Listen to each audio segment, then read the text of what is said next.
has gone to court to bar the publication of certain details in the report. It's a battle between themselves and the Integrity Commission. And the position is, of course, we saw the Senate President reacting strongly to a memorandum shared by Mark Golding with a legal opinion from eminent counsel, King's Counsel Hilton, on the Parliament's obligation to table that FLA report. And I mean, you have brilliant legal minds opining on something. It doesn't prevent my eyes from being opened wide when I read the memorandum, effectively saying that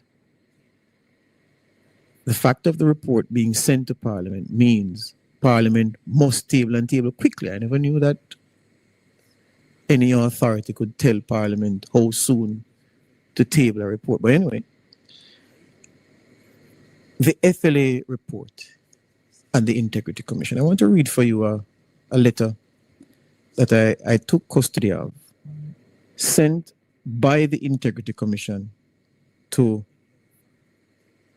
a few parties, including the leaders of the Parliament and other senior officers in the Parliament as well.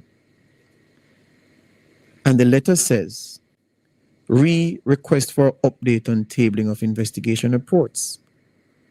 The Integrity Commission writes, we acknowledge receipt of your correspondence dated May 1, 2026, the contents of which have been duly noted by the Integrity Commission. The Commission specifically notes the Houses of Parliament's decision to defer the tabling of the investigation report originally submitted on March 30, 2026, on the basis of representations made by Braham Legal, attorneys at law. In response to your request for a status update, please be advised that the court heard submissions from the parties on several dates, and the matter is currently adjourned until May 29, 2026 for the delivery of judgment. So judgment in this matter between the FLA and the Integrity Commission is due on May 29, 3 days from now. The date of this letter was May 7. All right. The Commission continues, the Integrity Commission that is. In addressing the current deferral, we wish to bring to the Parliament's attention the authority of Ian Hales versus Contractor General 2022 MSC Civil 229.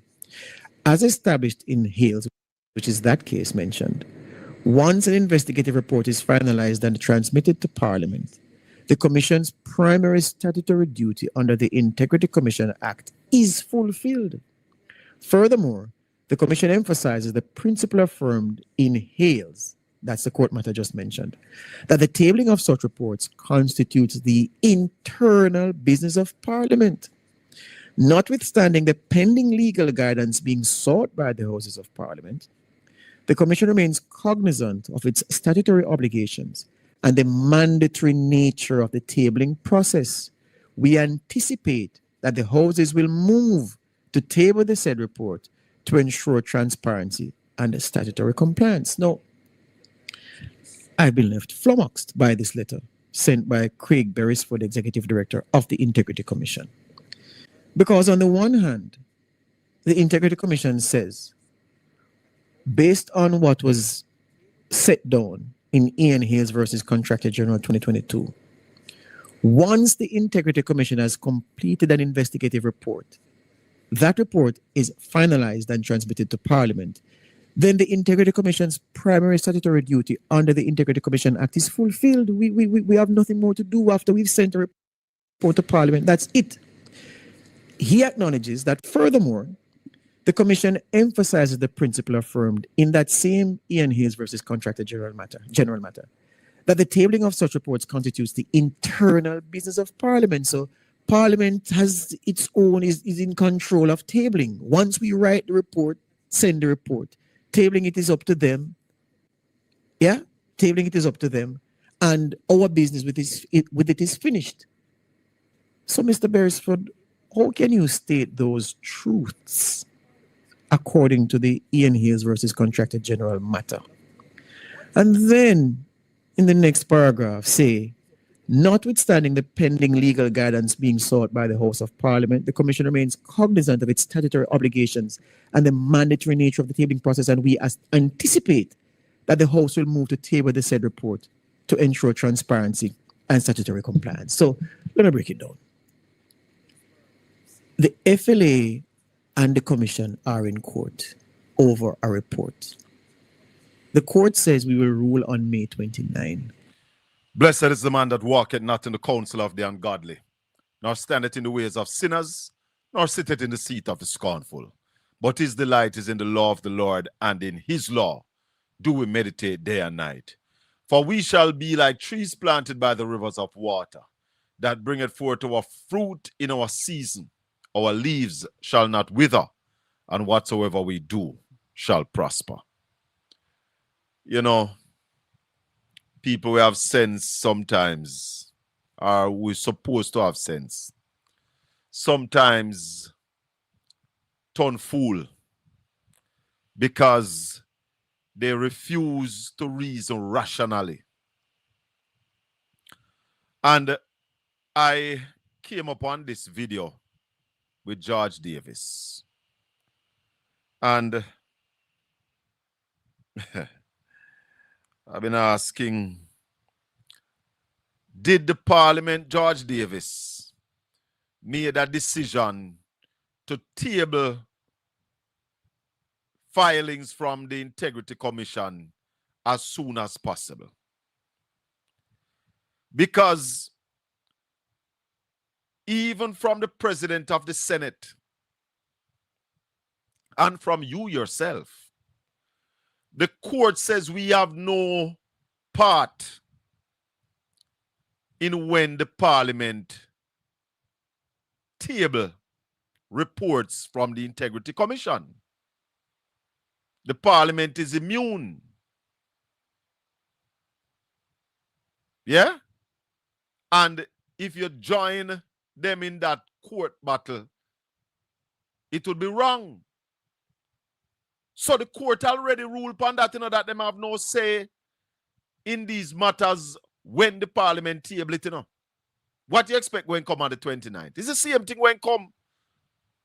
The Parliament have the right to table or not to table. That is true. But the Parliament made a decision on November 11, 2023, that once a report comes to the Parliament, they will table it as soon as possible. Let me go back to Mark Golden, who read from the Answered. The background to this is that there was considerable controversy toing and froing for a long time on delays in the tabling of reports coming to Parliament from the Auditor General and the Integrity Commission. That culminated in the Speaker, I think on November 11th, 2023, issuing her position on that matter. And I'm going to read from that. And I quote, reports of the Director of Investigation submitted under Section 54, subsection 4, and that's of the Integrity Commission Act, will be tabled as soon as possible after receipt by the Parliament, having regard to the serious nature of the matters that are contained therein.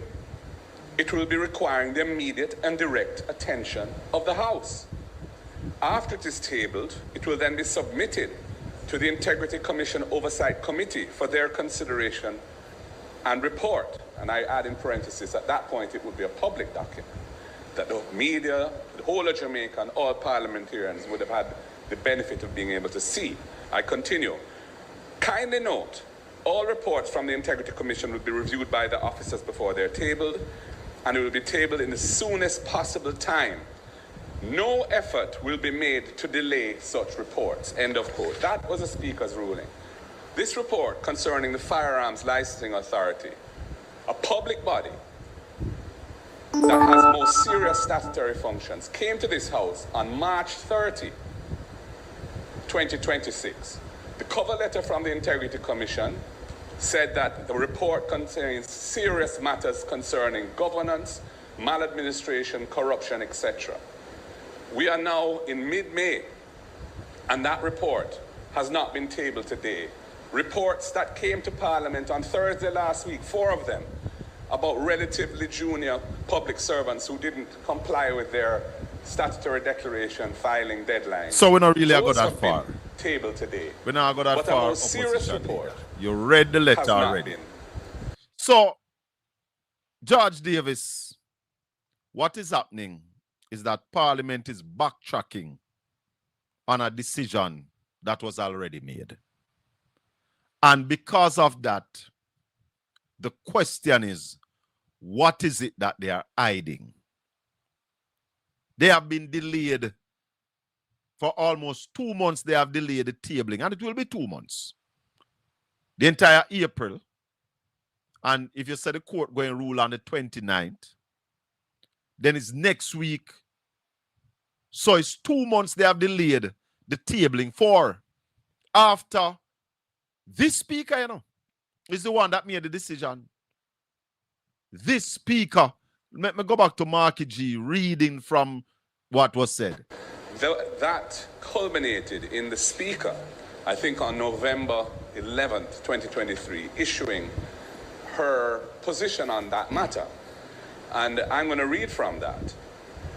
And I quote, reports of the Director of Investigation submitted under Section 54, subsection 4, and that's of the Integrity Commission Act, will be tabled as soon as possible after receipt by the Parliament, having regard to the serious nature of the matters that are contained therein. It will be requiring the immediate and direct attention of the House. After it is tabled, it will then be submitted to the Integrity Commission Oversight Committee for their consideration and report. And I add in parentheses, at that point it would be a public document that the media, the whole of Jamaica, and all parliamentarians would have had the benefit of being able to see. I continue. Kindly note, all reports from the Integrity Commission will be reviewed by the officers before they're tabled, and it will be tabled in the soonest possible time. No effort will be made to delay such reports. End of quote. That was the Speaker's ruling. This report concerning the Firearms Licensing Authority, a public body that has most serious statutory functions, came to this House on March 30, 2026. The cover letter from the Integrity Commission said that the report contains serious matters concerning governance, maladministration, corruption, etc. We are now in mid-May, and that report has not been tabled today. Reports that came to Parliament on Thursday last week, 4 of them, about relative... Thank you. Thank you, Leader of the Opposition. So, George Davis, I know that you are going to support the government in whatever wrongs they are doing. But I say to you, my brother, as people in the media, your argument must be able to stand up to scrutiny. And this argument that you're putting forward, that you don't understand why Craig Beresford is saying that it should be tabled. Craig Beresford, after tell you the facts, is now offering his opinion. The fact that he's saying that he expects the report to be tabled, that's his opinion. And the report ought to be tabled and should have been tabled because Parliament already ruled on the tabling of reports from the Integrity Commission. So now no hypocrite self. Go one side with a hypocrite style. Pure hypocrisy. So the Bank of Jamaica had their press briefing today. And I should be talking to Al Edwards in a few minutes. None of the journalists asking questions ask about the recession. I wonder sometimes if you have to be a larky to be invited to these press briefings. Because you know the truth, a lot of the journalists that are at these press briefings, and especially the ones hosted by the government, now have no viewership, now no listenership, you know. But they try to sideline people who have lots of listenership. Because they know that we are not coming there to bow. We're coming there to ask real questions. And they are afraid of answering real hardcore questions. And, you know, my listeners and viewers, good evening, everybody, and welcome. Happy to have you. All the Portland Spice ambassadors, good evening. Send out this link to every economist that you know. Because we want to give them some time on this platform to explain to us how can Jamaica not be in a recession after 2 consecutive quarters of decline. Because the same people who tells us that there's 2 consecutive quarters of decline, in the same article is saying that we are not in a recession. No, now they may have to toot my own hand. We have a big platform over here, bigger than a lot of them. We have Ralston Hyman, the top financial analyst maybe on this planet. Man who can give you the data, reel it off. But I am warning Jamaica again. If you are sick, one of the first things you have to do is admit that you are sick and you go seek help.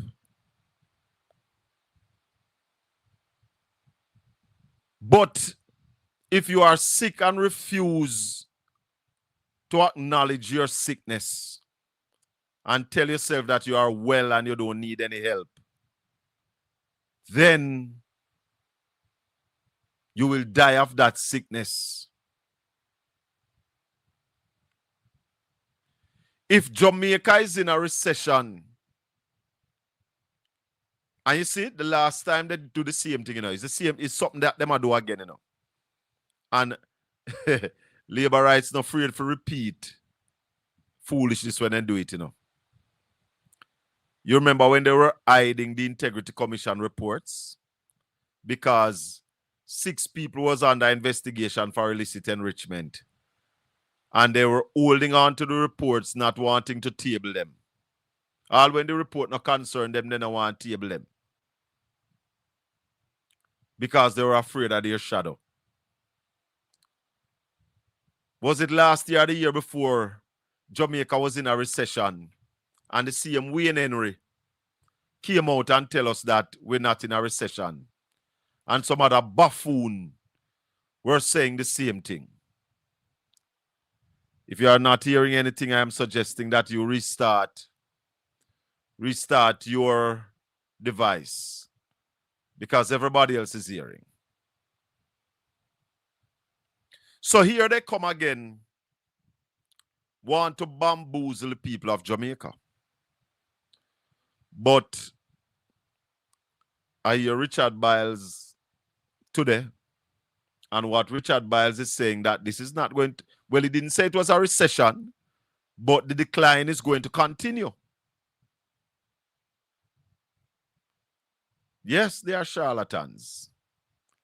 The decline is going to continue. So Raleigh told us that if we're not careful, it's going to be a hell-shaped recession. But you know, who can hear, we feel. And some people broke ticking at their ears. Broke ticking at their ears. And don't want to understand what is happening to Jamaica. Somebody was calling me earlier.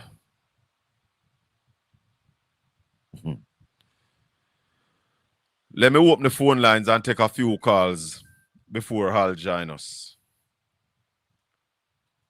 Marshy, good evening and welcome. Evening, sir, evening. Well, go on, my brother. You said something a while ago where Richard Bailey said, I really want to know if me are you right. You know? All right, first, we declined by 2 quarters. Am I right or am I right? Yes, the last quarter of 2025, we declined by 7.1%. All right. And the first quarter of 2026, PIOJ, starting don't come out yet, but PIOJ came and said that we declined by 5.9%. All right. So, quickly now, we are not in a recession, but the decline is going to continue. Well, what Richard Biles is saying, what he said in the press briefing today, that he believes that the negative growth going to continue for at least the next quarter. And I don't want people to believe that we are happy about this. We are not happy about it. No. We are very concerned. Yes, because we are going to feel it more. Yes. We are going to feel it more. But something all right. But let me tell you, listening to Wayne Henry and listening to some people, whether some other place, they know which football club them support in England, you know. Make one guess and tell me. Let me see how brilliant you are. Which are Nottingham then Nottingham? All right, listen. Nottingham can work in another context. Yeah. But there's a next team where they support. Which team that again? Arsenal.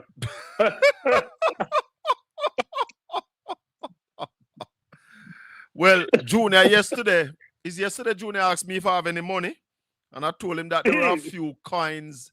And I say one or two, I think about $3 I'm set to buy some toilet paper and give them to wipe their mouth. Because what should be coming from some place? It's coming from their mouth. Yes. Oh my God. Wayne Henry. What make you make? You're not working anywhere else after this government change. But I tell you something. Wayne Henry never do it this time. Wayne Henry found somebody else to do it, brother. Oh, Wayne my Henry God. I know Wayne Henry do it this time. Him find one next clown. Yes.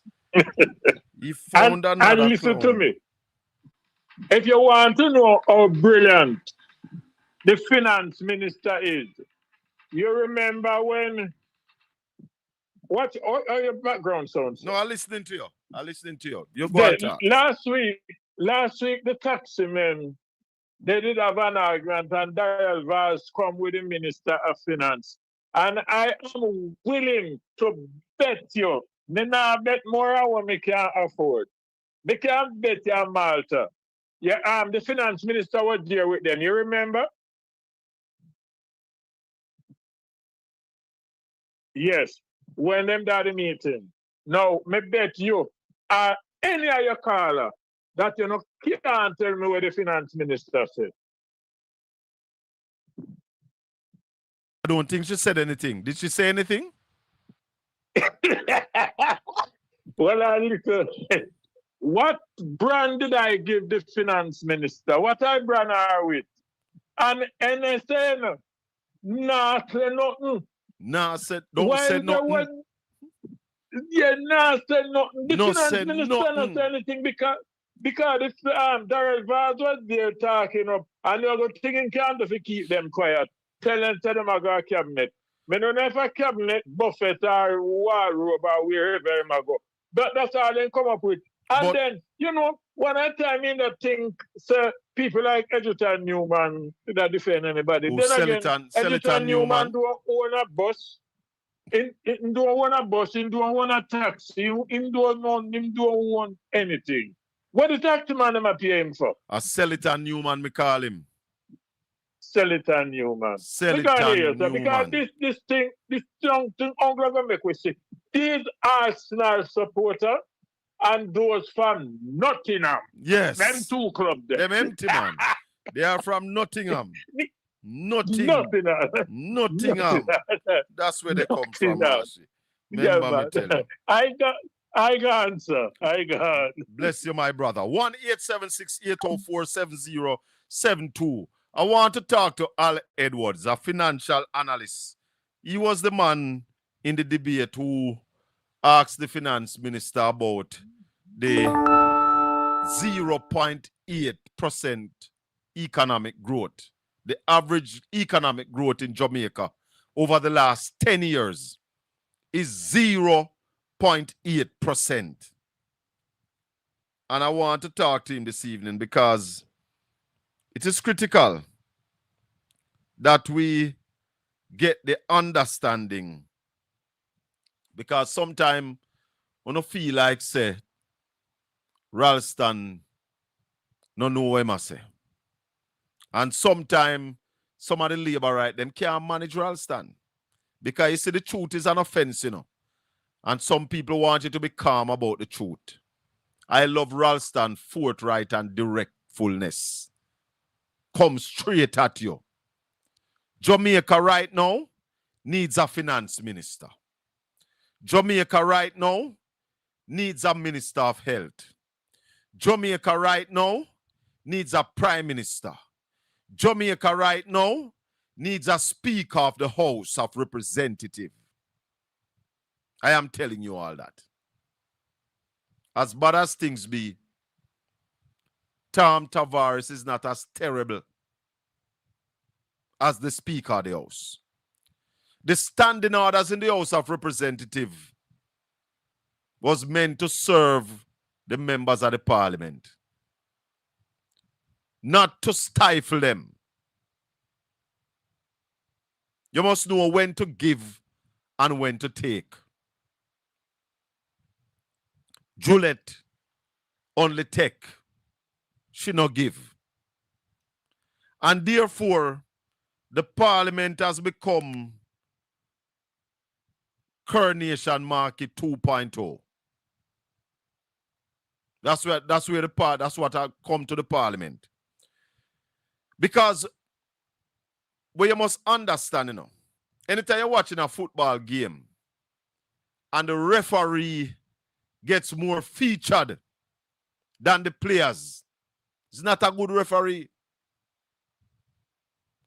Have you ever seen a cricket match where the umpire take over the game? Juliet Holness has taken over the Parliament. And people are upset with what Nikisha Burchell said.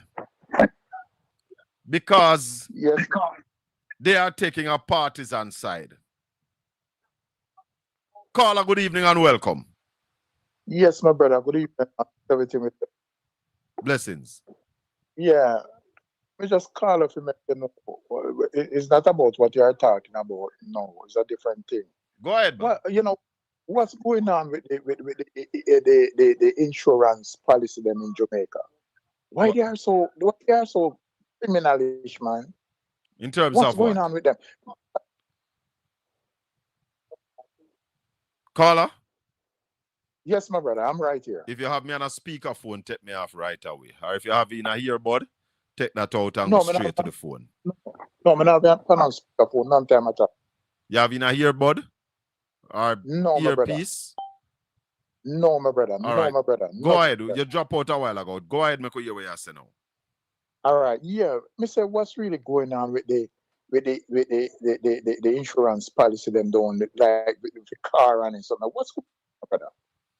What is happening? We don't know what you're talking about. Hey, brother, last year is like my girlfriend have a car, a Honda, and she used to for the insurance to insure the car here, per year. She used to pay 90 something thousand. When she got this morning to insure the car, it was $198,000 an odd. Nearly 200,000, my brother. What is going on in Jamaica? So you said insurance gone up drastically. Me to tell her, my brother, when she got this morning, remember, you know, She used to pay 90 something thousand, right? Per year. And when she got this morning to go insure her car at $198,000 and change. What kind of insurance she have? She have what you call it? I forgot Comprehensive. the name. Yes. Mm-hmm. Did she meet in an accident? No, man, no accident at all. No accident at all. Then what made the insurance gone up, so? That's what I want to know. She said then double it. Me not understand that because me not think. Me not understand that at all. Me not understand. Me not understand that. I have to check that. Me asked her if she have the receipt. She said yes. She have the receipt. So me said, listen to me. I am telling you, never meet in an accident. Never meet in an accident. She never met in an accident, so them no load her. Right. That is a zero when it come on to that. Me no know if you tell us then, my brother. She said when she got this morning, she said them say insurance raise. Well, everything I go up in a party. And when we talk about what is happening in Jamaica, a lot of people think a joke we make. But gradually everybody's seeing it. Everybody's seeing it. Everything I go up. My brother, right now, me tell you the honest truth. I don't know big car, you know, just a small car. Right? And how much is the insurance now? She used to pay $90-something thousand, and now it's $198,000. So that more than double, you know? That more than double. More than double. That more than double. Yes. So me not understand that. Well, my insurance not due till when? September, I think. So we'll have to check. I have to check on that, caller. Yes, my brother. All right, yes, blessings. Neville, good evening. Hello? Hello, Colin, good evening. Hey, Neville, what go on, my brother? Well, I'm there and watch what's going on the international scene. The war start again. We are deep into World War III, Colin. Good evening to your listeners and your valuable callers. Yes. So in Russia, Vladimir Putin has made a declaration telling members of the European Union and other officials to leave Kiev. Oh, if not, they might die because he's going to launch an attack on that city. Wow. So that front of the war is ramping up. And yes. It seems to me that the peace treaty between Iran and the USA has collapsed. Yes. Last night there was a strike in Iran. And the Ayatollah has vowed revenge. Yes. So we are up against it. It's tit for tat. But they're trying to save the World Cup. They're trying to save the World Cup. And that's why they're playing this tit for tat with the Israeli war and the American war. But coming out of the American hotel industry, they are telling you now, not even bookings for the World Cup can save the American tourist industry. Well, it's not even booking for the World Cup. It going right down.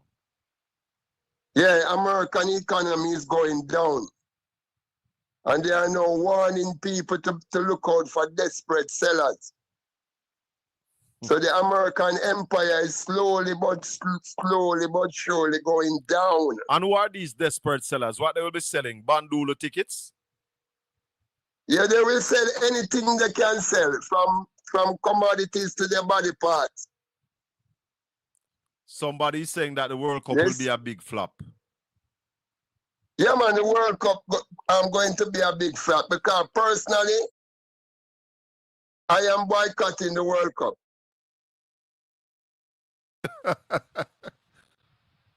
won't be watching any World Cup. You can use the link I send you. Yeah, man, I sent you a link. All right. Sorry about that, Neville. No, man, you're good, Colin. Colin, I just want to tell you some things going on in Portmore. You talk to me. So the Portmore now, they have a lot of gated communities over there. Yes. But those gated communities, they are properly kept, you know, Yeah. properly landscaped and very secure. You have to get security clearance before you go in there. And whenever you go in there, you're under surveillance camera. 24-hour surveillance. Yeah, but what is happening is now, that is said to be where the middle class live. Oh. But what is happening now over there is that most of the people who live in these gated communities like Caribbean Estate, Yes. like Cedar Manor, like one closer to Spanish Town named I don't remember exactly what that name. They're putting up sign on the gate now. What kind of sign? That residents who can't pay their maintenance fee as of May 25th, that was yesterday, they won't get certain privilege. Oh. And their name will be placed on a name and shame board. What you say? At the front of the property, yes. Yesterday. So they're going to start naming people who don't pay the maintenance in the gated communities in Portmore. Yesterday, Neville asked Raleigh why the banks are repossessing so many cars. And I heard the conversation. Yes. And that is a part Yes. of the economic meltdown that we are seeing in Jamaica. Yes, man. You know that even though you buy your house in these gated communities, you have to pay maintenance fee until you're dead. Yes, man. You have to pay a monthly maintenance fee, upkeep, and all of that. Yes. Yeah, until you're dead. So it's like you're paying mortgage two times. As long as you continue to own that house. Yeah, and if you don't pay the mortgage, if you don't pay the maintenance, they can put you in front of the court. Yeah, because you sign an agreement to pay it, you know. Yeah, that's how the strata regulation work. Yeah, man, you sign an agreement that you are going to pay this money on a monthly basis. But I want to ask you something, Colin. You know, when you look at the strata model, it's very good model. It's come like a big tenant yard, you know. Of course it is. Then a tenement yard. But you just hope that you have decent people in there that don't broke it out. It's like Thank you very much, it's sir. like the parliament, you know. The parliament should be a honorable house. But if you have tech reg in the parliament, then the parliament going to come down to a big yard as well. Like our parliament is right now. Thank you. But what I want to say now is that the tenement yards of all over the country, they should try and upgrade this setting to a strata community and keep them cleaner. Sweep up your surrounding and secure your property. And make sure if you live in a tenant yard, you pay your property tax. Group up and pay the property tax. Because, Colin, somebody's saying me soon leave my gated community, the fee getting too high. Tolo! Yes. Colin. Yes. I'm going to leave you with this. There's a lot of tenant yard in Kingston. Especially in Kingston 13, where the landlords have died. And the land tax is being more than 5 year outstanding land tax on these tenement yards. A lot of them is in Angela Brownberg constituency. Then somebody now go pay them taxes there and take over them land there. That's what I'm saying, Colin. Please, I'm putting it out there. If you live in a tenant yard, go up by the tax office and go downtown by the land agency and find out the status of the yard and group up together and go pay your land tax. Yes. And so you can get a lawyer to help you get a lien on the property before it's too late. All right, Neville, respect. Hey, Colin. Yes. When you coming back in the morning? We're working on it, Neville. I might have to call you because there's some logistics that we're trying to sort out. That's why we're kind of getting hold up with the morning show. But we're definitely going to be doing the morning show, but we're working on the logistics. All the best to you, my friend. May your food basket never empty. One love, my brother. Yeah, take care. All right. My guest is online. Al Edwards, good evening. Good evening to you, Sir Colin. How do you do? We are doing well over here, watching the tides, but we're working with it and keeping ourselves up to date on what is happening. Yes, indeed. Happy to have you on this evening. I was It's listening always to a you. pleasure, Colin. It's always a pleasure. I was listening to you today at the Bank of Jamaica press briefing. Yes. And I was a bit disappointed I didn't hear anybody ask if we are in a recession. Well, technically, two down quarters makes a recession. Some people will probably say, well, look, technically we're not in a recession because we haven't had two successive quarters. Bearing in mind, they would have probably put aside the quarter we had at the end of last year. How can you do that, though? No, you cannot. You're right. But then people will say, well, you need a grace quarter for Melissa, because that took place in the end of October, I believe. End of October, yes, 28th of October. Right. So they will say, well, look, we need a grace period for that. So you can't really call that. But if you look at it for successive quarters, then you would have to say, accordingly, two successive quarters of a downturn, you are technically in a recession. Al, I want you to explain something for me. Certainly. I want you to play a clip and tell me if you can assist my listeners with this. Okay, go ahead. The PIOJ says the country is not in a recession. The statement comes after Jamaica recorded two consecutive quarters of negative growth. The first being the negative 7.5% recorded for the period October to December 2025, which was after Hurricane Melissa, and now the negative 5.9% recorded for the period ending March 2026. But according to Senior Director of Economic Planning, Research and Policy Logistics at the PIOJ, James Stewart, although the projections are negative, the economy is showing signs of recovery. No possibility of a recession. Statin will publish the deseasonalized quarter-on-quarter performance in their report.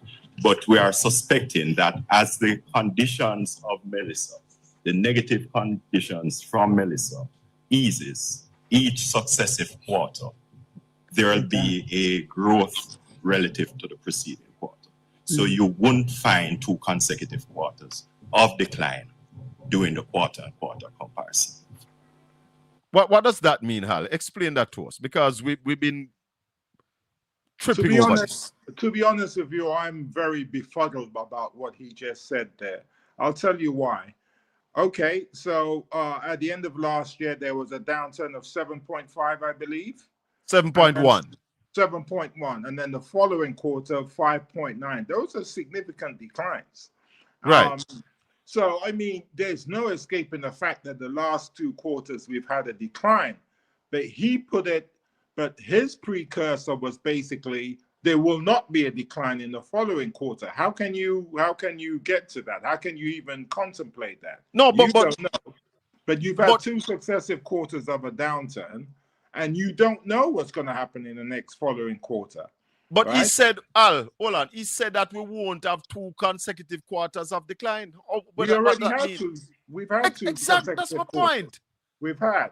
I mean, what I could possibly assume is that he doesn't want to cause a panic, or he doesn't want a patina of negativity surrounding the economic performance of the country. But the fact remains that we've had two successive, and I'm not saying it's because of any particular reason other than Melissa. We have to recover from Melissa. But right. You have to be very frank, and you have to be honest and say that we've been hit by Melissa and we are in decline mode. We have to get into recovery mode, but we're not in that right now. We're not in that per se. Technically, we've had 2 quarters of decline, and that, for all intents and purposes, is defined as a recession. So If you want to call what it this what man it is, what yes, this man just we said will is get pure out of it. rubbish. I wouldn't deign to say what someone says is rubbish per se, but he's wrong. That's what I would say. He's wrong. And I'm being diplomatic. Yes, he's wrong. He's wrong. You ask the governor of the Bank of Jamaica today Yes. about his projection going forward. Yes. What did you get from what he said? That basically things are going to be a bit tight, but we will try to get into recovery mode. But you have to think about this: what are our key drivers? Tourism. We're not completely completely on a good footing with that at this point in time. I think the summer season there will be a little bit of a downturn. I think. Yep, for geopolitical reasons, the cost of fares, safety elements. Our market is primarily the U.S. market, right? Yes. They're experiencing inflation, high gas prices, so it's not conducive to travel, right? Let's put it that way. Then you have remittances. Our people living in the diaspora, they're getting hit by that. So they're going to send less money home, not likely to send more money home, less because they have less money. And they're going to look to protect their own interests first, which is quite right. So, I mean, and when you look at the productive sector in Jamaica, it's not exactly firing on all engines. I can't really think we can seek recourse from that. So I think looking ahead, it's very likely, I think, that the next quarter will also register a downturn. And from your perspective, Hal, yes, what does 2026 look like to you? Well, I honestly think, and I've been saying it to a lot of people, I honestly think that we've got to basically write off 2026. And I'm not trying to be a fairmonger. I don't see anything on the immediate horizon that would indicate to me that we will have a severe uptick in the economy. And I'll explain to you. One, I think, was it last week, the BOJ put out its policy rate. It kept it at the same. The same goes with the Federal Reserve. It's kept its policy rate at the same. Both central banks, both here at home in Jamaica and in the US, they are very cognizant that they don't want an inflationary environment. So you have that in that respect. And the other respect, as I mentioned before, tourism and remittances, I don't see an uptick in there. We're hearing about conflicts in the Middle East yesterday and today, bombings taking place. We're likely to see oil prices escalate. The Strait of Hormuz, there's no definitive decision on whether that would be open. So what does that mean? That means that we're going to have supply chain issues. We're going to have a lot of issues that's going to affect our economy as well. So we're in a period of turbulent times, and I don't really see an immediate uptick anytime soon. I'm not trying to paint a picture of doom and gloom.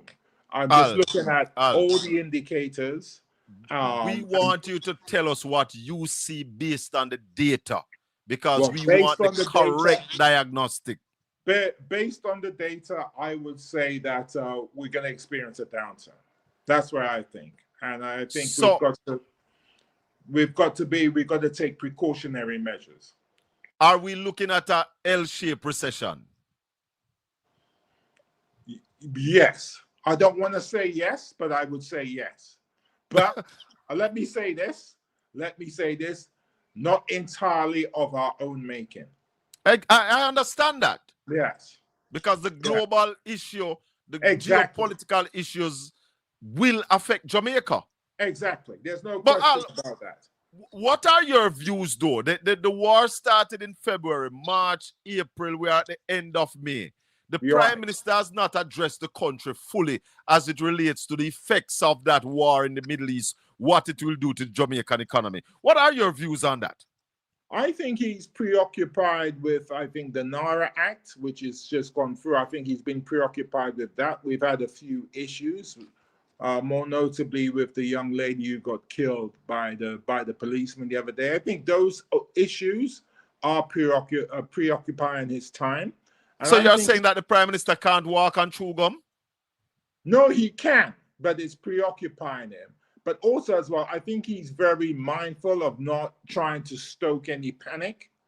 And I think he's really, he prides himself on being a strategist. And that's how that would be the way he would approach most things. And I think he's probably trying to think, well, what's the best way do I address this? Because he doesn't have his fate in his own hands. He doesn't. So he's basically thinking, well, how do I mitigate this, or how do I address the people of Jamaica about the circumstances they are experiencing? Let's look at this. If you look at the last quarter, the March quarter, a lot of the results were very appalling, right? Very bad performances. The whole economy has contracted.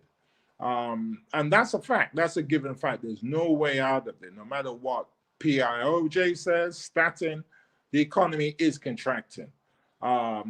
We need to do something that will boost the economy. But from my perspective, I think one of the ways you can do that, I think you need to start an eternal economy. We're in recovery mode. People who are carpenters, electricians, this should be a golden time for them. House builders, people are supplying local supplies, bread, all those sorts of things, vegetables. They should be doing really well about this, but they're not.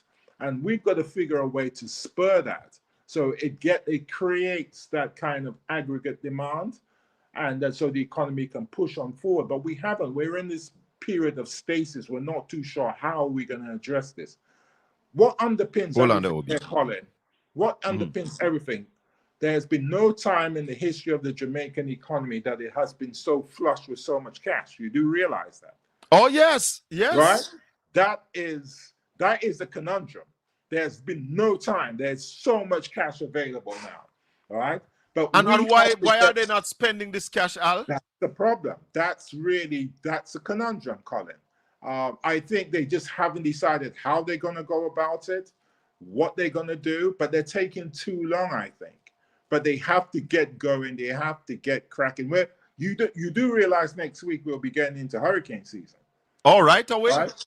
Yes. So, I mean, I'm just, heaven forbid that we have another kind of episode, because we couldn't really deal with that. We're still not recovered from the first one. But we have to get cracking. And we've got to get cracking fast. We've got to we're too dependent on extraneous factors, outside parameters to define us as an economy. I mean, our oil bill is $2 billion, right? We're a $20 billion economy, right? Right? So that just shows you really where we are. Think about that. We're a $20 billion economy. We're spending $2 billion on fuel. Oil. Yes. But right. Al, so the new taxes that the government has implemented in their budget, what is that doing to the economy? Is that helping the economy, or is that adding to the contraction of the economy? It adds to the contraction of the economy. What? Yeah, it adds to the contraction, and I'll tell you why. Because basically, you've got to find more dollars, you've got to find more money to just generally exist and make your way in life. So basically, that's really the tax is quite onerous. It doesn't free up the economy or free up citizens. They have to find that money, right? In a contracting economy. Think about it. You've got to find more money in a contracting economy, right? That's a problem.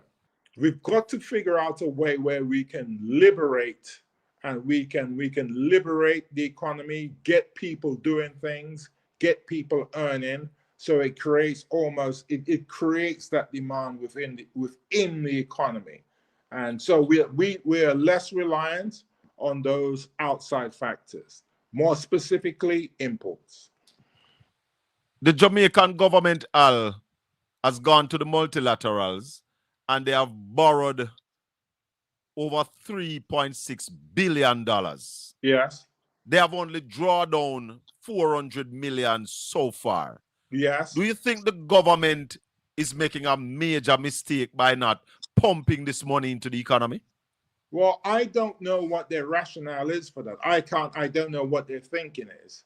But it seems to me that they need to get going, and they don't seem to. There doesn't seem to be any state of urgency. I don't know why. They may have a game plan that I'm not aware of. But to me, it just seems like you have to get this economy back on its feet and get people productive and moving on. Not to mention what this has done to younger people. They've had to go through COVID. Now they suffered from Melissa and a contracting economy. Now, when you're in your 20s and back to back these things, I mean, your whole youth is wiped out. All right, so it's a massive problem. So you've got to be able to figure out how are you going to get this economy, and the only way you can do that is by economic activity. You've got to get homes going again. You've got to get spending. You've got to get production, and they have the means. It's not like they don't have the means. I have spoken to you since the hurricane, Al. Yes, and I've asked you this question. I'm gonna ask you it again. How do you sum up this administration performance since Hurricane Melissa, Al? I think that they are very reticent, and I'm being diplomatic. I know you're trying, as they say in Jamaican parlance, to draw my tongue, and and I think, yeah, you're a smart enough guy, Colin, but I just think they're being very reticent, very ultra cautious, and I don't understand exactly. Yeah, cautious. Well, yes, I said overly cautious, but but as I said, they may have a game plan that I'm not aware of. And I don't know what that is. You think NARA is the plan? There's an element of NARA, but what I honestly think, and this was put to me, what if it's a situation that the prime minister thinks to himself, well, I can't be dishing out all these funds to different arms of the government, and I don't know what goes on. He doesn't want to be the prime minister that presided over some of the greatest theft of public resources ever. Because he can't really keep an eye on all these different departments. But Al, right now, he's the prime minister that is presiding over the greatest suffering of the Jamaican people. He has to while have tons of money at his disposal. Yes, he has to move fast. There's no question about that. But he has to, because the thing about strategy is you have to work with any given circumstance. You can't wait too long. You cannot spend too much time cogitating and thinking about what you're going to do. You have to act for the betterment of the people. Politically, he has time. He's less than 1 year into the administration. He has time. He's cognizant. But what about the people who are suffering? Yes, they have time. Exactly, but the people, do not have time. So he has to act quickly. He has an opportunity to be probably one of the greatest prime ministers in Jamaica. He has. But it's at this time, yes, but it's an opportunity the door will be closing. And he has to be able, not just for his own political career, but for the people of Jamaica, they need to know, okay, given any crisis, we can come up with a solution and the people can go forward, benefit, and make progress. That's really what you really want to do at the end of the day. There's never been a time where Jamaica has been so flushed in its entire history than right now. So there are resources, but how do we employ those resources? How do we use those resources? What is the plan? One of the things too is that the Minister of Finance has to be a lot more vocal. We have one of those, Al? A lot more vocal. We have one of those? Yes, we do have a Minister of Finance. Oh, we do? But the minister has to be a lot more vocal, explain what the strategy is, what are they trying to accomplish, how they're going to do it, what time frames, and that really lies with the Minister of Finance. It's no good being very quiet in this particular point in Jamaica's history, given that we're less than a year after a major Cat 5 hurricane. You have to update the public. You have to explain what you're doing. You really have to be a good communicator. You ask in the debate. BOJ, yes. Oh, in the debate. No, in the debate, yes. in the financial debate. Yes. You ask about Jamaica's economic growth of 0.8%. That's right. Where is that now, Al? Are we at about what, 0.5% now? Or are we fully in the minus? I would say we're fully in the minus, to be honest with you. I really think we are. I think, what was it? I saw our last, one of the barometers I use is I looked at our last import-export figures, and the gap had grown considerably, Colin. So that's really what it is. I think, as I said, we need to create an internal economy. We have to really look to do that. And to a certain extent, Colin, I think we need to be a little bit more protectionist. We're far too open. We're too little to be so open. I mean, little things. Let's break it down. But Al, if we don't be deliberate, that trade deficit will continue to grow. Precisely, Colin. Absolutely. I'll give you an instance. You go to the supermarket. Why are we paying so much money for, say, Scotty's or Brawny toilet paper? We could be producing that in Jamaica, right? And giving people who do produce that favorable terms, tax incentives, production incentives, but we should be encouraging them to produce these goods so that we don't have to spend foreign exchange on importing them. We can do that, right? So we have to create an internal economy. Starting in their report said the inflation went down. What are your views on that?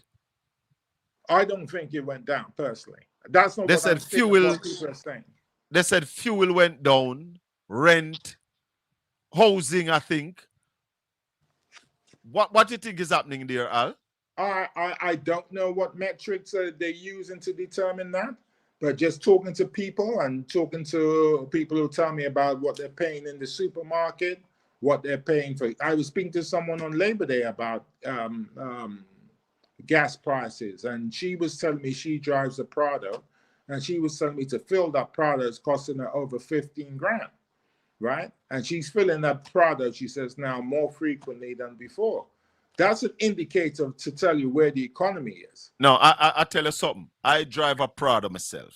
Yes. And the last time I went to Kingston, I was at half tank.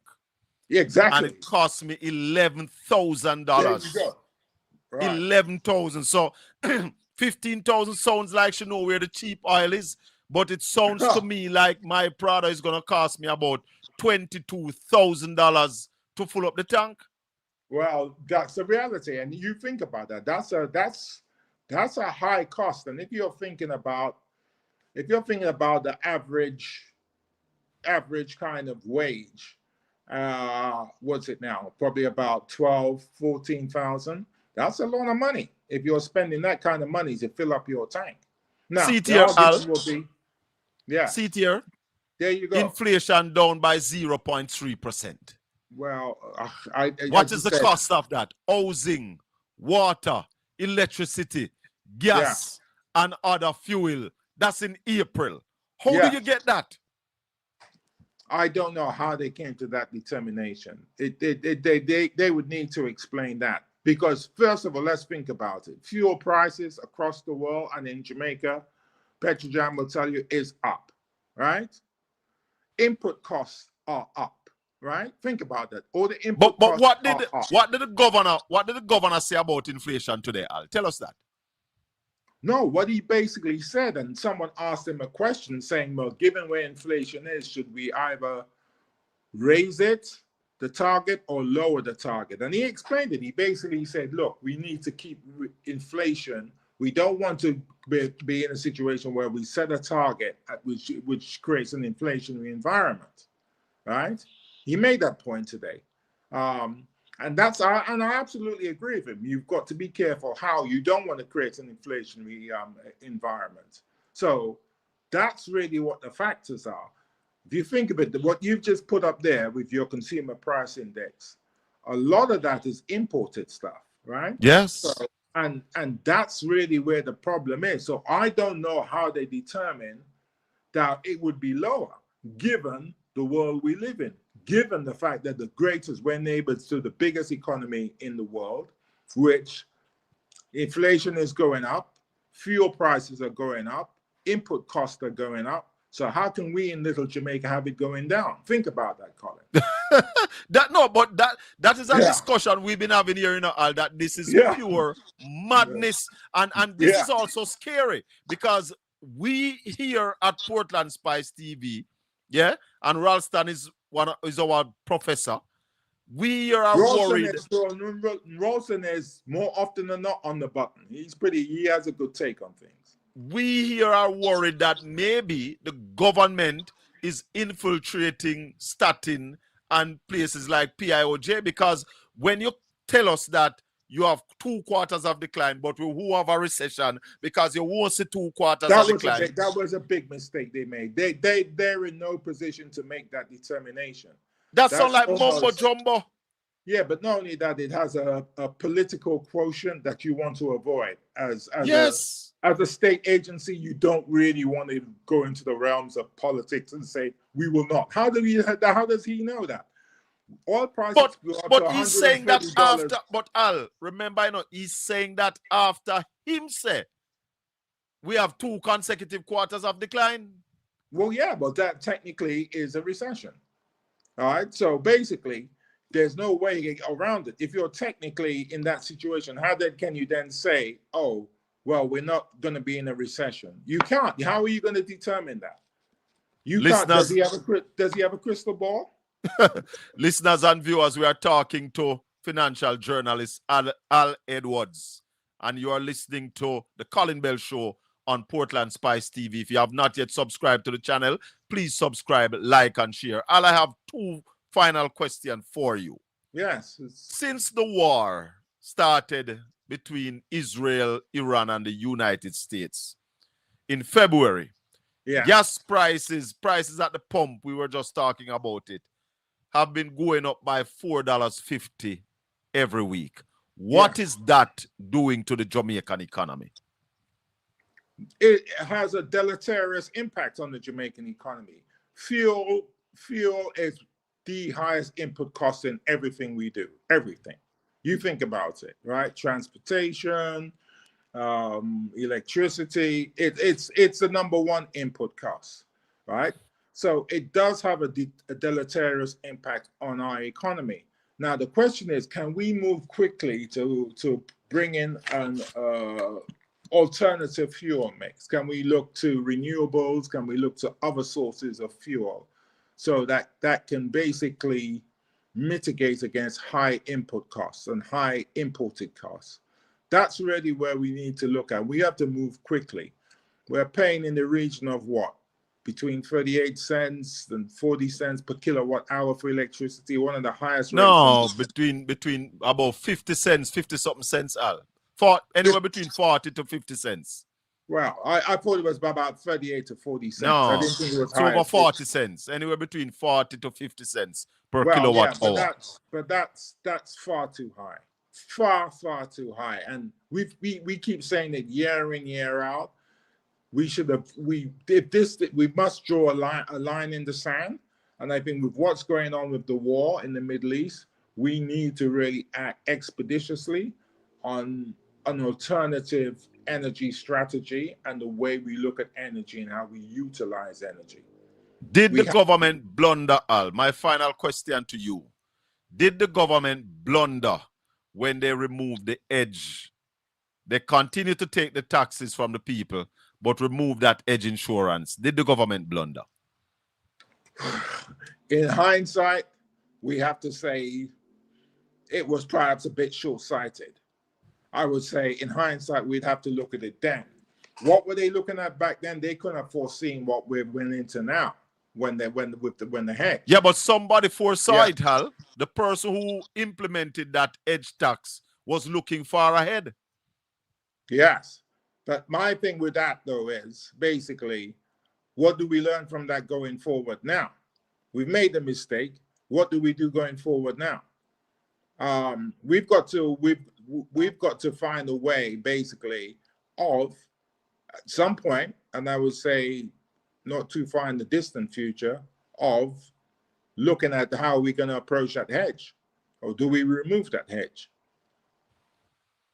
Or we need to put back a new one in place. But at this stage, it would cost too much. Yes, but we've got to really look at that. And also we've got to look at our refinery, and we've got to reevaluate its capacity. And we've got to figure out, really, do we have another refinery? Do we just have one for the whole entire country? We got to look at these things. Right? And well, remember, there was a plan to expand Petrojamina Al. And the Venezuelan had pumped in some money, which this government take away, and I'll not give back the Venezuelan the money yet.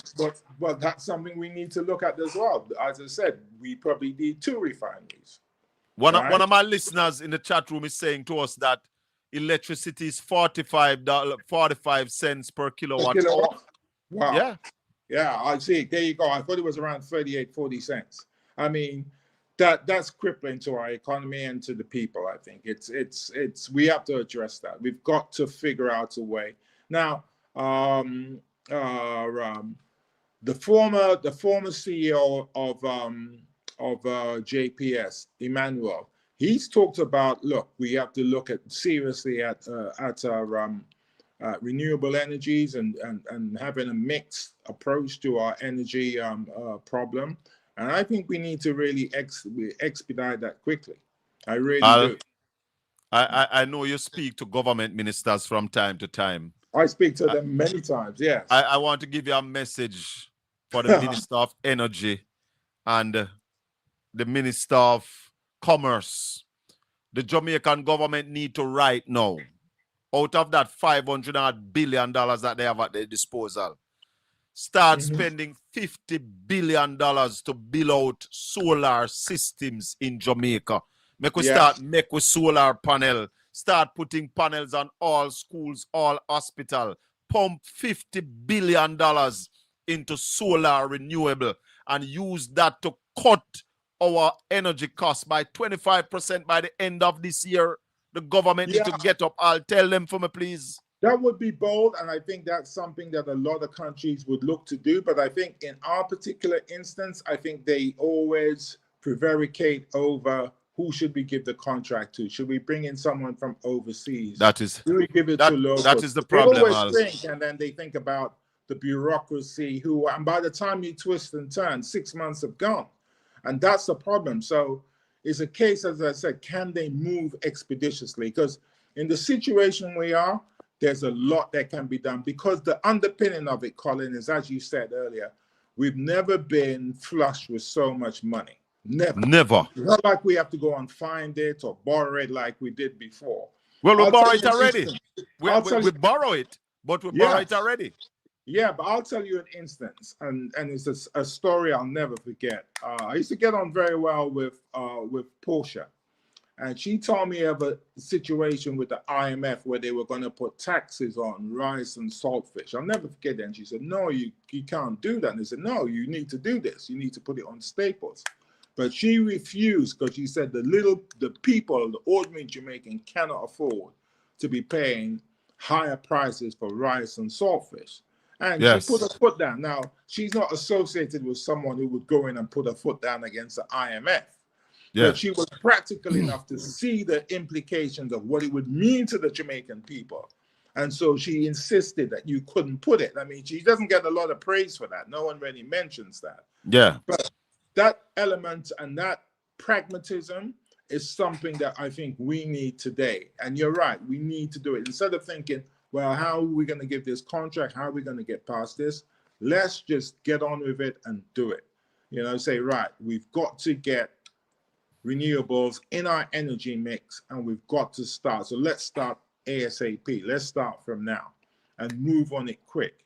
The Minister of Energy is known as Mr. Get Things Done, Mr. Fix It.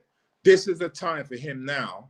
And I think, you know, if anyone can really do it, he's the guy who can do it. So he needs to really get a move on and get it done.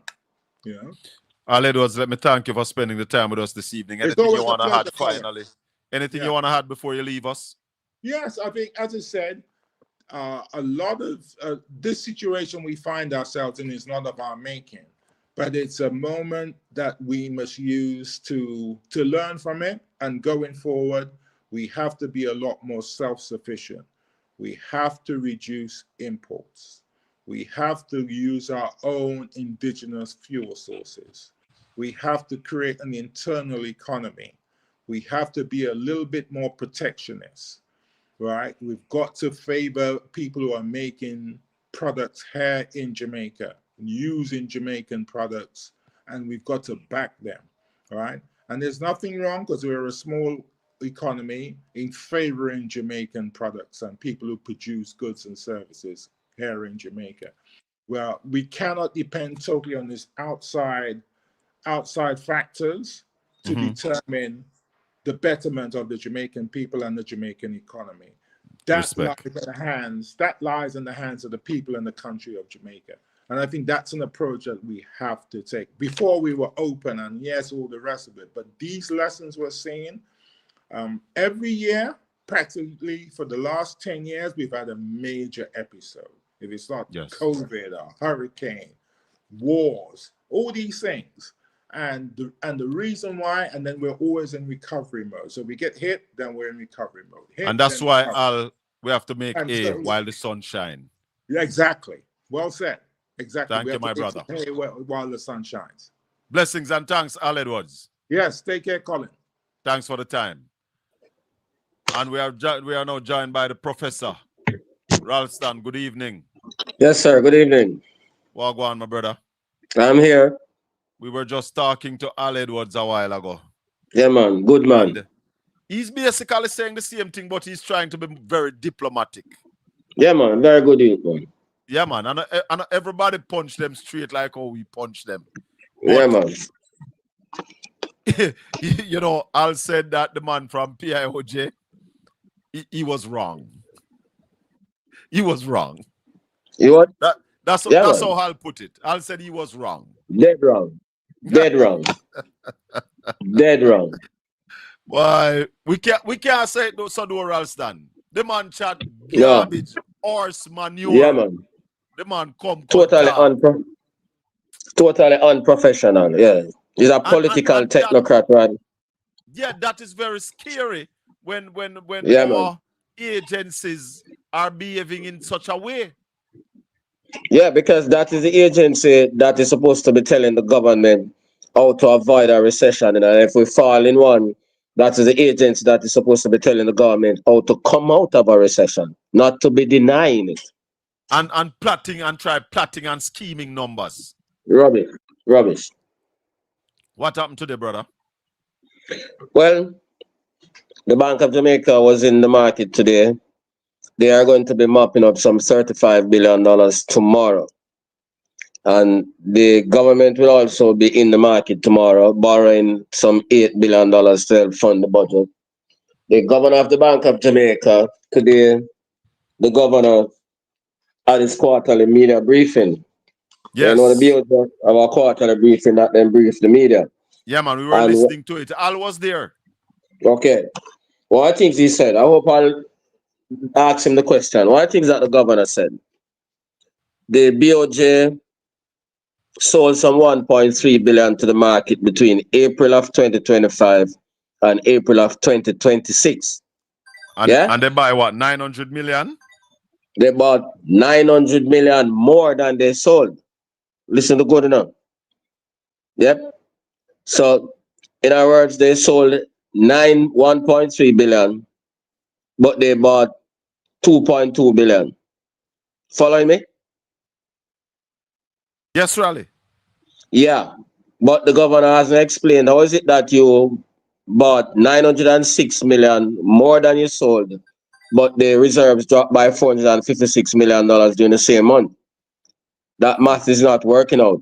Sorry, I'll never ask him that question. I find, though, that the questions were rather tame, Ralston. Nobody asked him about a recession. We know that. So I'm going to explain. How is it that he bought 2.3 billion sold 1.3 billion, and then the reserves fell by 456 million during the same month. That math is not working out. In his statement, he's showing that the reserve is still at 6.5 billion. Yeah, well, he used gross reserves, that is why I'm saying to you, I want you to follow what I said. First, him said they sold 1.3 billion. Yes. They bought 2.2 billion. Yet the net international reserves dropped by 456 million during the same month when he said that happened. And that's why he moved to gross reserves. You can't use gross reserves as a measure. Only the net reserves that you can use as a measure. Because when you have the gross reserves, your liabilities are in it. Yep. Oh. So I'm so sorry that somebody never asked him that question. So what he's doing is going around the public again. Wow. Yeah, and that's what we find all of the agency heads are doing. They're trying to go around the public. Rally, why you don't go to these press briefings? Because we don't rate them people. We used to go in Latibody and them and people who me regard as high level professionals and those people. We used to go at them things, but it's a waste of my time to go at these things though. But it would also help the society rally when the pertinent questions are asked up front, because if we continue to allow people who some singing for them supper, some don't have the braveness that we possess, and the competence is lacking in some case, and in some case some people don't want to rock the boat, so them basically just stay pan the straight and narrow. We need to start getting to these conference press briefings and ask the pertinent questions. Let me see if we have a call here. Sorry, I know Obi was trying to get in, but caller, good evening. Welcome to the Colin Bell Show. Ralston Iman is on the line. Good evening, Ralston, Uncle Ralston. Good evening, Colin. Good evening to the fellows in the chat. Bless you. Good evening.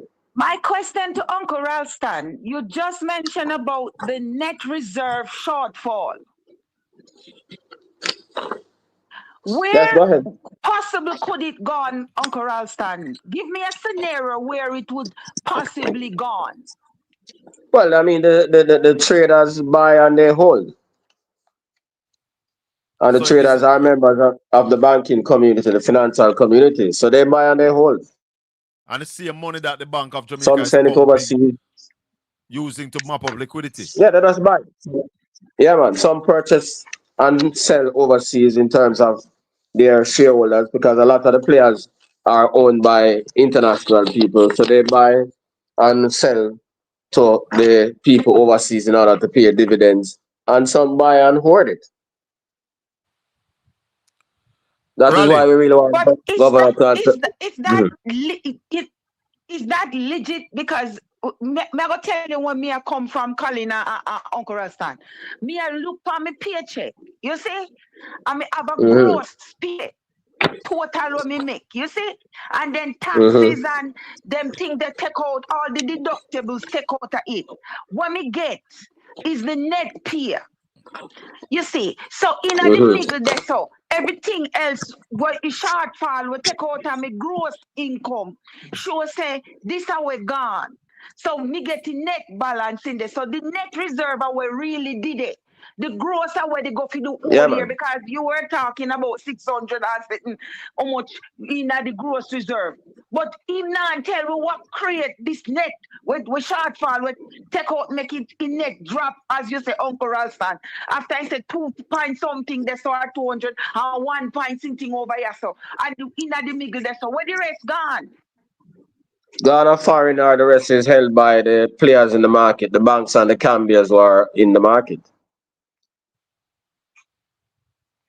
Raleigh, are we still hold on, caller? Raleigh, is Trinidad still buying US dollars from the Bank of Jamaica? Yeah, man, all of that too. So that's what I'm telling you. Many players, so some might gone overseas, and some of it are held by players in the financial sector.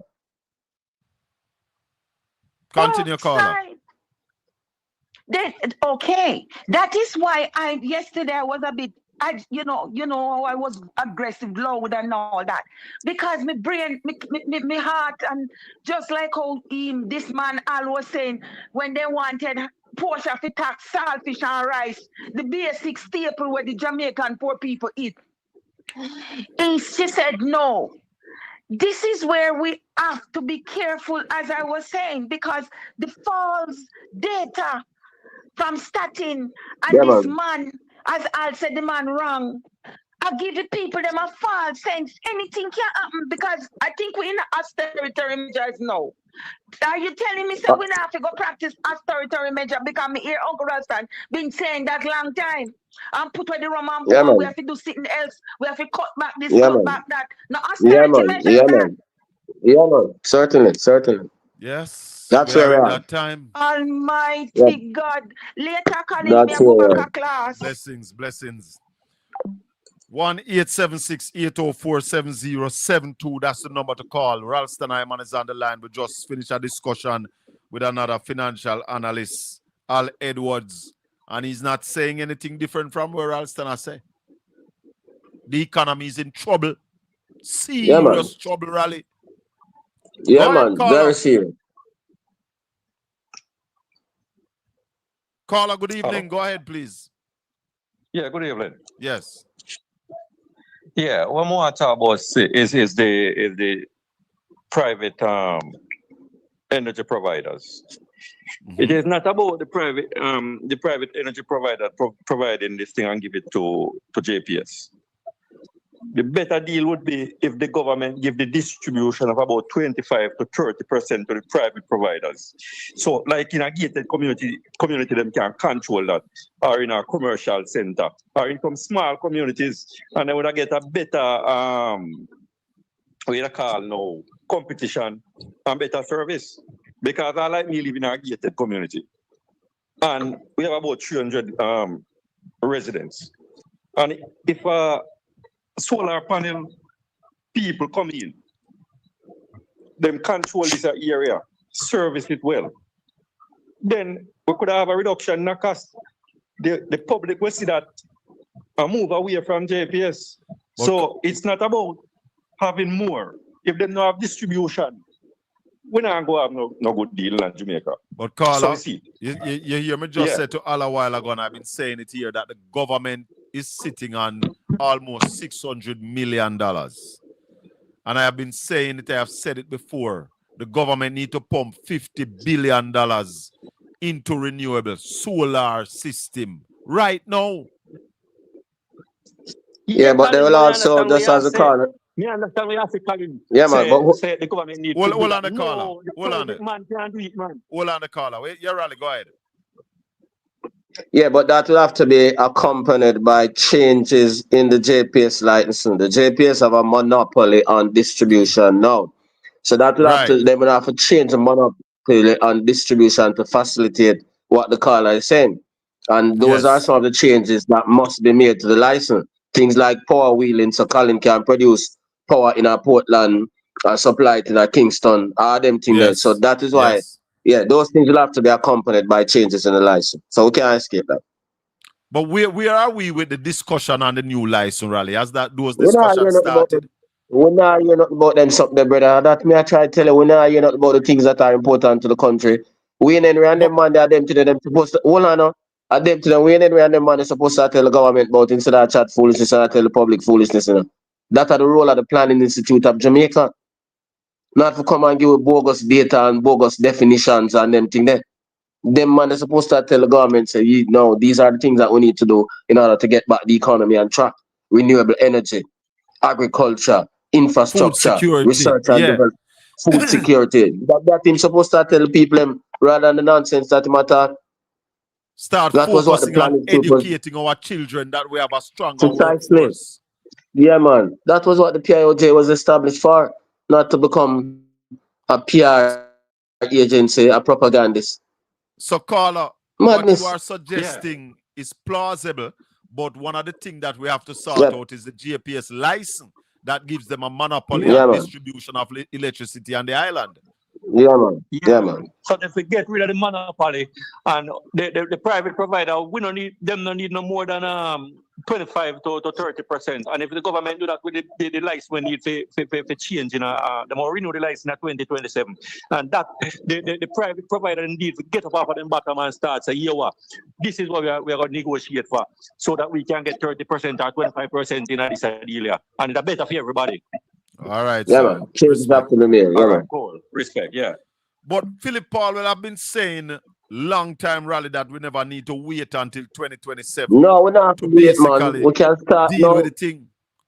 Yeah, But this man. government don't So, seem like they're moving on anything, Ralston.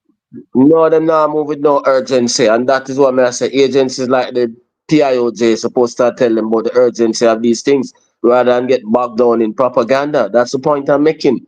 But until the people them start pressure them and make them know, say, yo, we don't accept them thing. These are the priorities.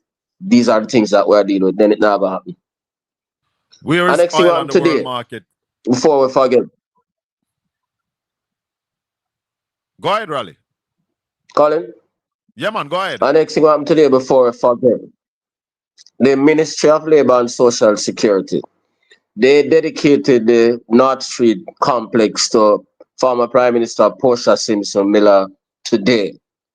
And the current Prime Minister, Andrew Wallace, says that he'll be naming the Portia Simpson Miller Square and the hospital down the country that she negotiated with the Chinese will be named after her. Well, that is the one that I want to talk about. The hospital. Once Yeah, them now ramp with yeah, that, man. that hospital must be Yeah, named after yeah. Portia Simpson Miller. It's hers. He says that they're going. Yeah, man. He says that they're going to do it. So they named the North Street building after her today. He says he's Yes. going to do a big thing at the Portia Simpson Miller Square, and he says that he's going to name hospital after her because she was the one who really negotiated it. Beautiful. That's I was the. there today. Yeah, I was at the Ministry of Labour today. Yes. Oh, you went to that function today. Yeah, man. I was at that function today. Yeah, man. I watched bits and pieces of it, and I was Mm-hmm. pleasantly pleased when he decided Mm-hmm. that the hospital down in Montego Bay, what them call it, Mm-hmm. children, Hospital. and Mm-hmm. that will be named after Mm-hmm. the most honorable Portia Simpson Miller.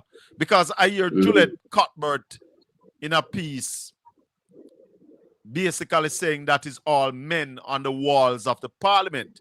And I find that very dishonest and despicable. I find Mm-hmm. it as a disrespect to Portia Simpson Miller because Jamaica had a female prime minister. So how dare she to be saying it's pure man upon the walls in the parliament? Is she saying that Portia Simpson Miller picture is not in the parliament? Is that what Juliet Cuthbert Flynn is saying? Raleigh, on the world stage, where is oil today? Well, we saw American Oil West Texas Intermediate at 93.57, and Brent is at 99. Brent is at 100. British Oil is at 100. But the fact that some missiles went off yesterday evening, Mm-hmm. you think that is going that trend, that coming down trend is going to continue? No, even when if the war ends tomorrow, oil will still be expensive because a lot of the oil infrastructure in the region have been destroyed and they are going to take years to rebuild.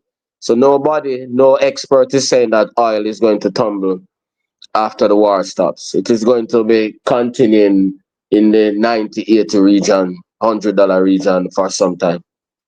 What effect will the pipeline that Saudi Arabia is building to basically get past the Strait of Hormuz, what effect will that have on oil That prices never globally? done. That never have nothing right now. That never done till the next 5-10 years. Them things are not overnight flip of the finger thing. Them things are long-term projects, 10-year projects on them things. So So oil is going to continue to be a factor, and the governor rightly mentioned it today that higher oil prices will continue to have a negative impact on Jamaica's balance of payment situation. So the reserves will be there. Inflation is therefore forecast to trend above the 6% range during the June to September quarter. This is what he's saying.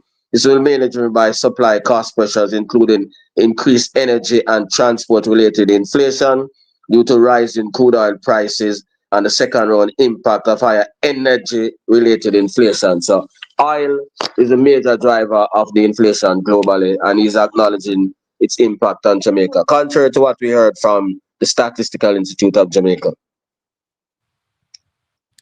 So you're saying that statin is going to come what next week with the first quarter numbers? Yeah. I wonder what the more tell us, Raleigh. We are urging the Director General not to destroy the credibility of statin anymore. Yeah? And her credibility. And her own credibility, yeah. What is going to happen with the wage negotiations that have not yet been completed, Raleigh? Well, the public sector workers have already made it clear that they are not going to accept any 2% given the rising. Even before we had the war and the accelerating inflation, they made it clear that 2% would be a pay cut, because if they get 2% and inflation is 6%, that's a 4% pay cut. If inflation is 4%, that's a 2% pay cut. Inflation is accelerating, so they are being asked to take even a bigger pay cut. It's not going to happen, and it is going to create some social turmoil within the public sector. But can the government, what can the government afford? Well, government can do something creatively, even if they can't afford to give them what they want. I don't believe that the workers say they just want to keep in pace with inflation, so I don't believe that is beyond the government to do. Marshy's on the line. Marshy, good evening. Welcome. Evening. Question for Colin. Question for Ralston. Ralston, evening. Yes, sir. Good evening. The word that they use in financial circle, use equilibrium. I ask a question in this case. The amount that they take out to save the Jamaican dollar, let me say quarterly, 6 months, or whatever, that amount going back in? Well, the governor says that he sold 1.3 billion and he bought 2.2 billion. But the question we're asking him, how is it that... All right. Hold on, Marshall. Hold on, Marshall. Listen. All right, go ahead. Yeah. Go ahead, Raleigh. Yeah, the question we thought the journalist would have asked him, how is it that the reserves dropped by 456 million if you bought 906 million more than you sold? He then moved to gross reserves after he said that, and nobody stopped him and said, no, Governor, let us go back to the net international reserves. Explain that. That's the problem, Raleigh. That's the problem. Yeah. The people who are at these press briefings, that is where the problem is. Yeah, man. The questions are very tame. Yeah, man. Yeah, man. They're just glad to talk to these people. Remember those young journalists, you know, they're just glad to go over BOJ and talk to these people, you know? Well, they were in Mandeville today. Yeah, man. They're moving around the quarter, you know, yeah. Yeah, man, these young journalists, they're just glad to talk to these people. They don't want a response. They just want to say that the governor said and the governor said and the governor said. They're odd. They're not going to say that to the governor. But Raleigh, let's talk a little bit about NARA. Where the government plan to get money from to pump into NARA to spend? Is that money already in this year's budget? Well, they're going to. They said the NARA project is about 30 billion in this year's budget. 30 billion. Yeah, man. So what rebuilding can that do to that's the infrastructure? That's the point I'm making. That's very small. That's the point I'm making. So they are not really planning to do anything massive with NARA then if it's 30 billion. That's why I'm telling you that we're going to be in a protracted recession. They say that they are relying on the private sector, but at the same time, interest rates are high, confidence is low, the private sector getting inaccurate data from the agencies. We have the war internationally. So that is why I'm telling you that this thing is going to be a very protracted thing in terms of the recession. And the Bank of Jamaica is mopping up liquidity every week. Yeah, man. So all of those are constraints to growth and development. So that's why I'm saying that there's a strong possibility of a L-shaped recession. Listeners and viewers and subscribers, good evening again. Welcome to Portland Spice TV. This is the Colin Bell Show. We have Ralston Iman, the top economists, the top financial analysts, anywhere on this planet you can find. Because the government is pushing forward NARA. NARA is going to be the savior. NARA is going to pass through every procurement obstacle. And you are saying to us, Ralston, that all the government is planning to spend through NARA this financial year, 26-27, is $30 billion? Yeah, man, that's what they projected in the budget. Then they no project for spend. And did they do a projection for next year, next financial year? No, 27, we haven't seen that. That is why I'm telling you that we are on the verge of a protracted recession, no matter what Wayne Henry is going to say, because the 2.4 billion that they're talking about in FDI flows, based on what is happening in the global economy, that is not going to materialize. So the government will have to, so the government will have to do the heavy lifting. So interest rates are high locally, and you have the disruption international with the war.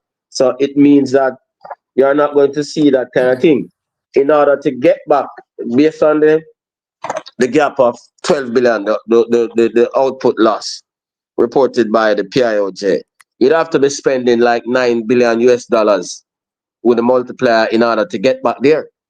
This is going to take a very long US. $9 billion US. This is going to take a very long time. Yeah, we call it the wasteful output gap. Yeah, the gap between where you are now compared to where you were then. Yeah.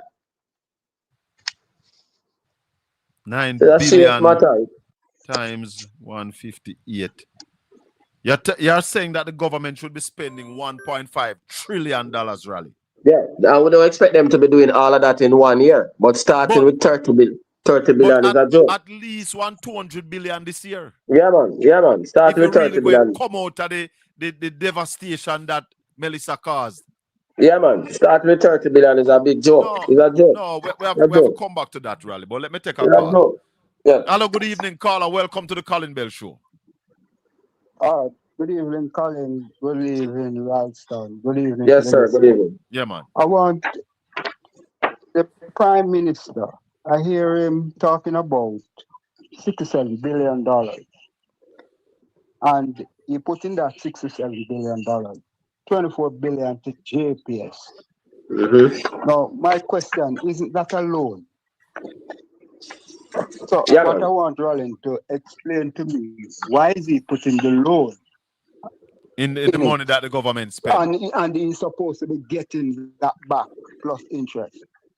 Well, I mean, for the immediate, he's suggesting that's an outflow out of the money that them get. Until them get it back from JPS, then it's an outflow. Right. So that would make less money in the coffers. Yeah, man. Yeah. I understand that, you know. Yeah, man. So him now have it. Him push it money he's going to get back. Yeah, but him not get it back yet. So him always can say we push out that. Yeah. But regarding that, as we know the specifics on the loan when it is supposed to be repaid? No, we don't. We have none of those details. That's another problem. The interest rate is what? 5%, them say, Raleigh? 5%. Yeah. I heard that. And based on that interest rate, they are saying that the loan is actually free. Yeah. Yeah, but where are those flows, and when those flows coming, where is it going to go? Well, it'll go back to the consolidated fund. All right, caller. Go ahead. Yeah, okay. All right, cool. So 1-876-804-7072. Hold on, caller. Go ahead, Raleigh. For the listeners, yeah? On page 21, part 3 of what we call the fiscal policy paper, which is one of the most important documents.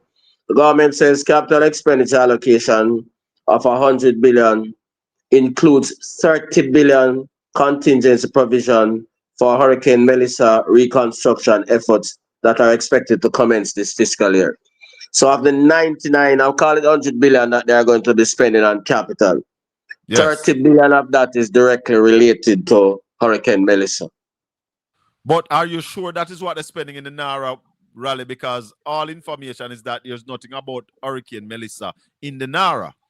Okay, well, maybe the entire 100 billion in capital budget they'll run through the NARA, which will include a 30 billion for Melissa. But then the government don't answer questions from people who ask pertinent questions, so we will never know. Yeah, precisely. Oh boy, it's a rough one. Thank you, Mama. We have a call on the line. Let's take the call. Caller, good evening. Welcome to the Colin Bell Show. We have the Professor Ralston Iman on the line. Go ahead. I must have asked for finance deal general topics. I will deal with general topic, but the Prime Minister said that the country needs to get financially literate. So we have the professor here with us every evening teaching economics and finance and all of that. No, man, me know that, man, but go ahead with watch your show in a delay still, so in terms of, you understand? So yes. I want you to show. No, man, go ahead with what you ask. Yeah. Two things I want to ask my boss. Does the Integrity Commission share the report with any government body, in this instance FLA, before they bring it to the parliament? FLA, if they are the agency under investigation, they will have sight of what the report basically is, what is coming in the report. Because when they're investigating, when they are doing the report, they would basically send it to them for them to respond to some of the accusation or some of the findings. Because I was wondering how would they be able to bring it to court to retract sections of the report. Remember, when they should not be privy to the report. No, man, they are privy to aspects of the report because the investigation, they are under investigation. When the Integrity Commission reach a certain stage, they will ask them for their response to certain accusations. Okay. And second question. Hold on. It's just like when you have, you see, all the politicians who are under investigation for illicit enrichment. Yeah. They are aware, you know, them know. Yeah, but that's why Andrew Wallace put on gag order upon them and tell them so them can't talk. Yeah, but for you to go to court to ask that certain sections be under non-disclosure, it's so as if they have. Yeah, man. Them, as I said, them would get information than they should. Yeah, man. No, them get it. Them know. Okay, I'm not sure that's right or wrong, but I guess that's how it goes. And next question I want to ask you, Colin, and this is very important. A few months ago, I called you and asked you about the officers, and let me not even go into that. Let me go direct. When there is a bomb threat in Jamaica, what is the protocol? Ambulance, police, fire. Fire is most critical. Colin, I don't remember if our police force have a bomb squad. Our police force have a bomb squad, Raleigh? Supposed to be. For the last couple of months, or maybe say within a year, there has been maybe, this is just a random number, maybe more than 30 to 40 bomb threats in Jamaica. You know? Yes. On our schools, especially on our banks. Especially, all right. Yeah, man. Yeah. And I haven't heard anything as it relates to what activates a bomb threat. I mean, obviously, maybe somebody call a store and say they're going to bomb up the place, or somebody send a text, somebody post up on social media. What activates a bomb threat? And secondly, what is the protocol for the law enforcers and the civilians? Every time it happens, because one happened today, at Portmore, There was a bomb threat in Portmore today, I never hear about that. Yes, one happened today at Portmore, and then it just, bomb threat, everybody giggle and laugh and go live, and then it just dead out, and you know, hear about nothing about it.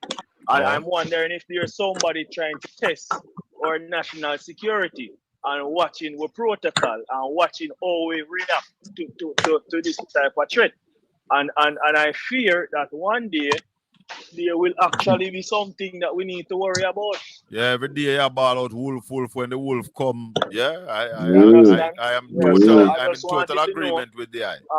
If you could speak to a law enforcer, and I had asked you as well, because this officer that was interdicted with the analyzing of the young lady, it sounds as if it's him alone and not his partners. And I'm wondering if his partner should also be an interdiction. Should those men be an active duty? I believe that that officer should have been arrested and charged based on what we saw and based on an interview I did with senior attorney Bert Samuels, who spoke to us, Raleigh, about a legal gun becoming illegal if it is used in the wrong way. Man. So I believe that man should have been arrested and charged for murder. Oh, sorry, I already I'm sorry about that. But what about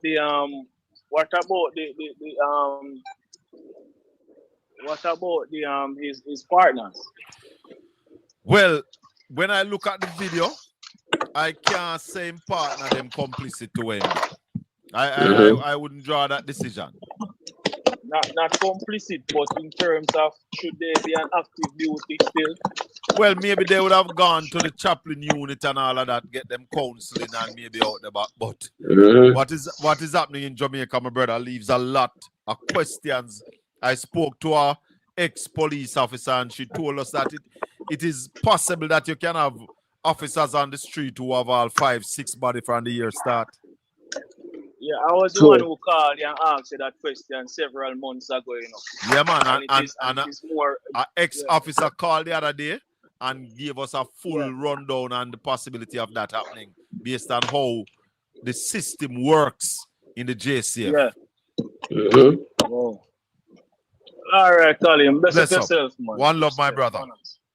Yep. 1-876-804-7072. Raleigh.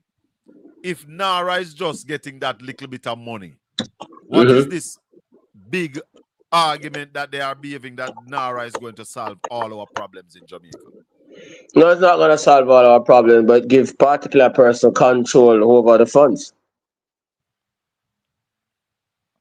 I told you the other evening the vision I get in a Raleigh that Nara is about the oil, not about this money. Yeah. It's about controlling of the oil. Yeah.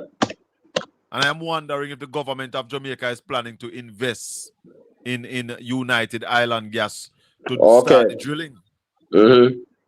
Because if Nara can do anything, Nara can take on private projects. Yeah. And this little bit of money is $100 billion, you say, is there for capital spending. So whatever Nara will be doing will be coming out of that. Nara is 30% of that, yeah. Nara is 30% of that. That not the money. Yeah. Yeah. That not the money. No. Caller, welcome to the Colin Bell Show. Good evening. We have Ralston Hyman on the line. Go right ahead. Praise God and live, you know. Yes, man. Hate him and die. Hate him and die. Ralston. Yes, sir. So that means we can change the name from Nara to none of get none of this then, man.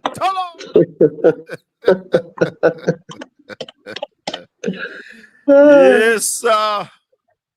That's the name if we get none of get none of this. Talk to me. All right, sir. That's all me that try to say, no? That's okay. One love. None of this. All is mine. But Ralston, when we look back at the salary negotiations to come, when we look at the continued high price on oil, last year how much we spent per oil, Raleigh? 1.7 billion. 1.7 billion when oil was at $70 a barrel. $70 per barrel. We are looking at an average $95 a barrel. Looking at over $2 billion. Over $2 billion. US dollars. Oil. Yes, US dollars we're talking about. For the 2026-2027 financial year. What was our food import bill? 2.1 billion. How much you going to spend next year, this year? Well, that look like 2.5, 2.6. Miles don't tell me that the current account deficit will be wider than projected for. When I talk about the current account deficit, we're talking about the money we're leaving off of the country after you cover the trade deficit and use the money we get from remittances and tourism for cover that. After that, we'll still end up with a deficit. Raleigh, I'm going to take this call, but when I come back, when we finish with this call, I want you to tell us how bad this economy can work out if we don't do the right things and do them fast. Let's take the call. Go ahead, caller. Hi, Mr. Bell and Mr. Ralston. Good day to everyone. Good afternoon and welcome. Good afternoon. Thank you. This is not specific to Mr. Ralston, but this is more for my Jamaican people. First, this is for you, Mr. Bell. Can you, just as though you had that other economist, that reporter on today, could we have a session where Mr. Bert Samuel be a guest? And here's why I'm asking, because I'd like to find out like the rights of Jamaican. So the prime minister, he's not elected by the people. No. He's elected by his party, right? Yes. Right. And then he in turn assigned key persons for the ministry, which most of them is everybody's in his cabinet. Yes. And the whole thing behind that is that these key people, like especially like for finance, health, education, and security, they're supposed to be expert. No, not necessarily. Not necessarily. No. All right, so they have the technocrats supposed to help them. Right, and they get advisors and consultants and all these people. Right. So in terms of policies and programs that they're looking to establish, it all should be geared for the betterment of the country and the people, so that in terms of the country can be, grow and everybody feels safe. Yes. Okay. So, and then the next set of group is the key agency, the IC Auditor General. They're there like, to make sure the watchdogs, country and the people. Yes. Yes. All right. So this is why I would love for Mr. Bert Samuel to see, because the Constitution doesn't have as far as like how cabinet members are selected and all that stuff. Yeah, man. The Constitution does have that in it. You can only take 4 from the Senate. And it also says that the Prime Minister and the Finance Minister must be elected by the people. Okay. So the Constitution does speak to how the cabinet sets up. All right. So the Prime Minister is not, he's only elected as an MP. He's not elected as a Prime Minister. No, he's elected as MP. So the person in the Parliament with the majority support is the person who becomes Prime Minister. Okay. The majority people or his party? Majority that no, the Constitution doesn't speak to party. It speaks to majority support. The Constitution of Jamaica does not recognize PNP or JLP. Okay, I guess that's where I want Mr. Bert Samuel to clarify in terms of in relation to the Constitution and the Prime Minister. The whole point is but Carla, we can't tell you that. We're not guess that. We know that. Yeah, but there might be some other aspect MP, why can't the people change the Prime Minister? And why can't the people ask to change for those key people if they're not doing their thing? The Constitution of Jamaica does not have a recall aspect to it. Bruce Gordon wanted to put in something like that, but it was never implemented. The Constitution of Jamaica don't have impeachment in it either. Right? So unless the people on his side turn against him, then nothing cannot be done in terms of removing him. Okay, so the people, all right, maybe, I know I'm not going off. The people, is it the people in his constituency or the people, all the MPs in his group? That does what? That determines why he's there in Parliament. Hold on. It is the people in his constituency that votes for him to become a member of the Parliament. Because to become Prime Minister, you first have to be a member of the House of Representatives. So it's the people of your constituency vote for you. Now, to become Prime Minister, you must enjoy the majority support in the Parliament, meaning that there are 63 parliamentarians in the House of Representatives. Once the majority of those members supports you, You send a letter to the Governor General that says, I have majority support in the parliament, signed by these people. And then, the Governor General now swears you in as the Prime Minister. Okay, so if the PNP had, well, the popular vote, the PNP would have won, right? The popular vote does not make you Prime Minister. You have to win most constituents. Like in America, you have the Electoral College. In Jamaica, we have constituencies. Oh, because I was like, the majority of the people in the country did not vote for him to be a prime minister. So why, if he's only there as an MP, why can't we move him? Hold on, Carla. Nobody in the country, except for the MPs, voted for a prime minister. We don't vote for prime minister in Jamaica. We vote for member of parliament. I get that, and that's what I'm thinking. It's unfair that he's there having all this power, corrupting all these different agencies, taking the IC and all this stuff to court, and he's pretty much moving the country towards a dictatorship or whatever, to be the problem, Carla, the problem is that the people of the country, majority of the people of the country don't care. Our majority of the people of the country is supporting Andrew Holness.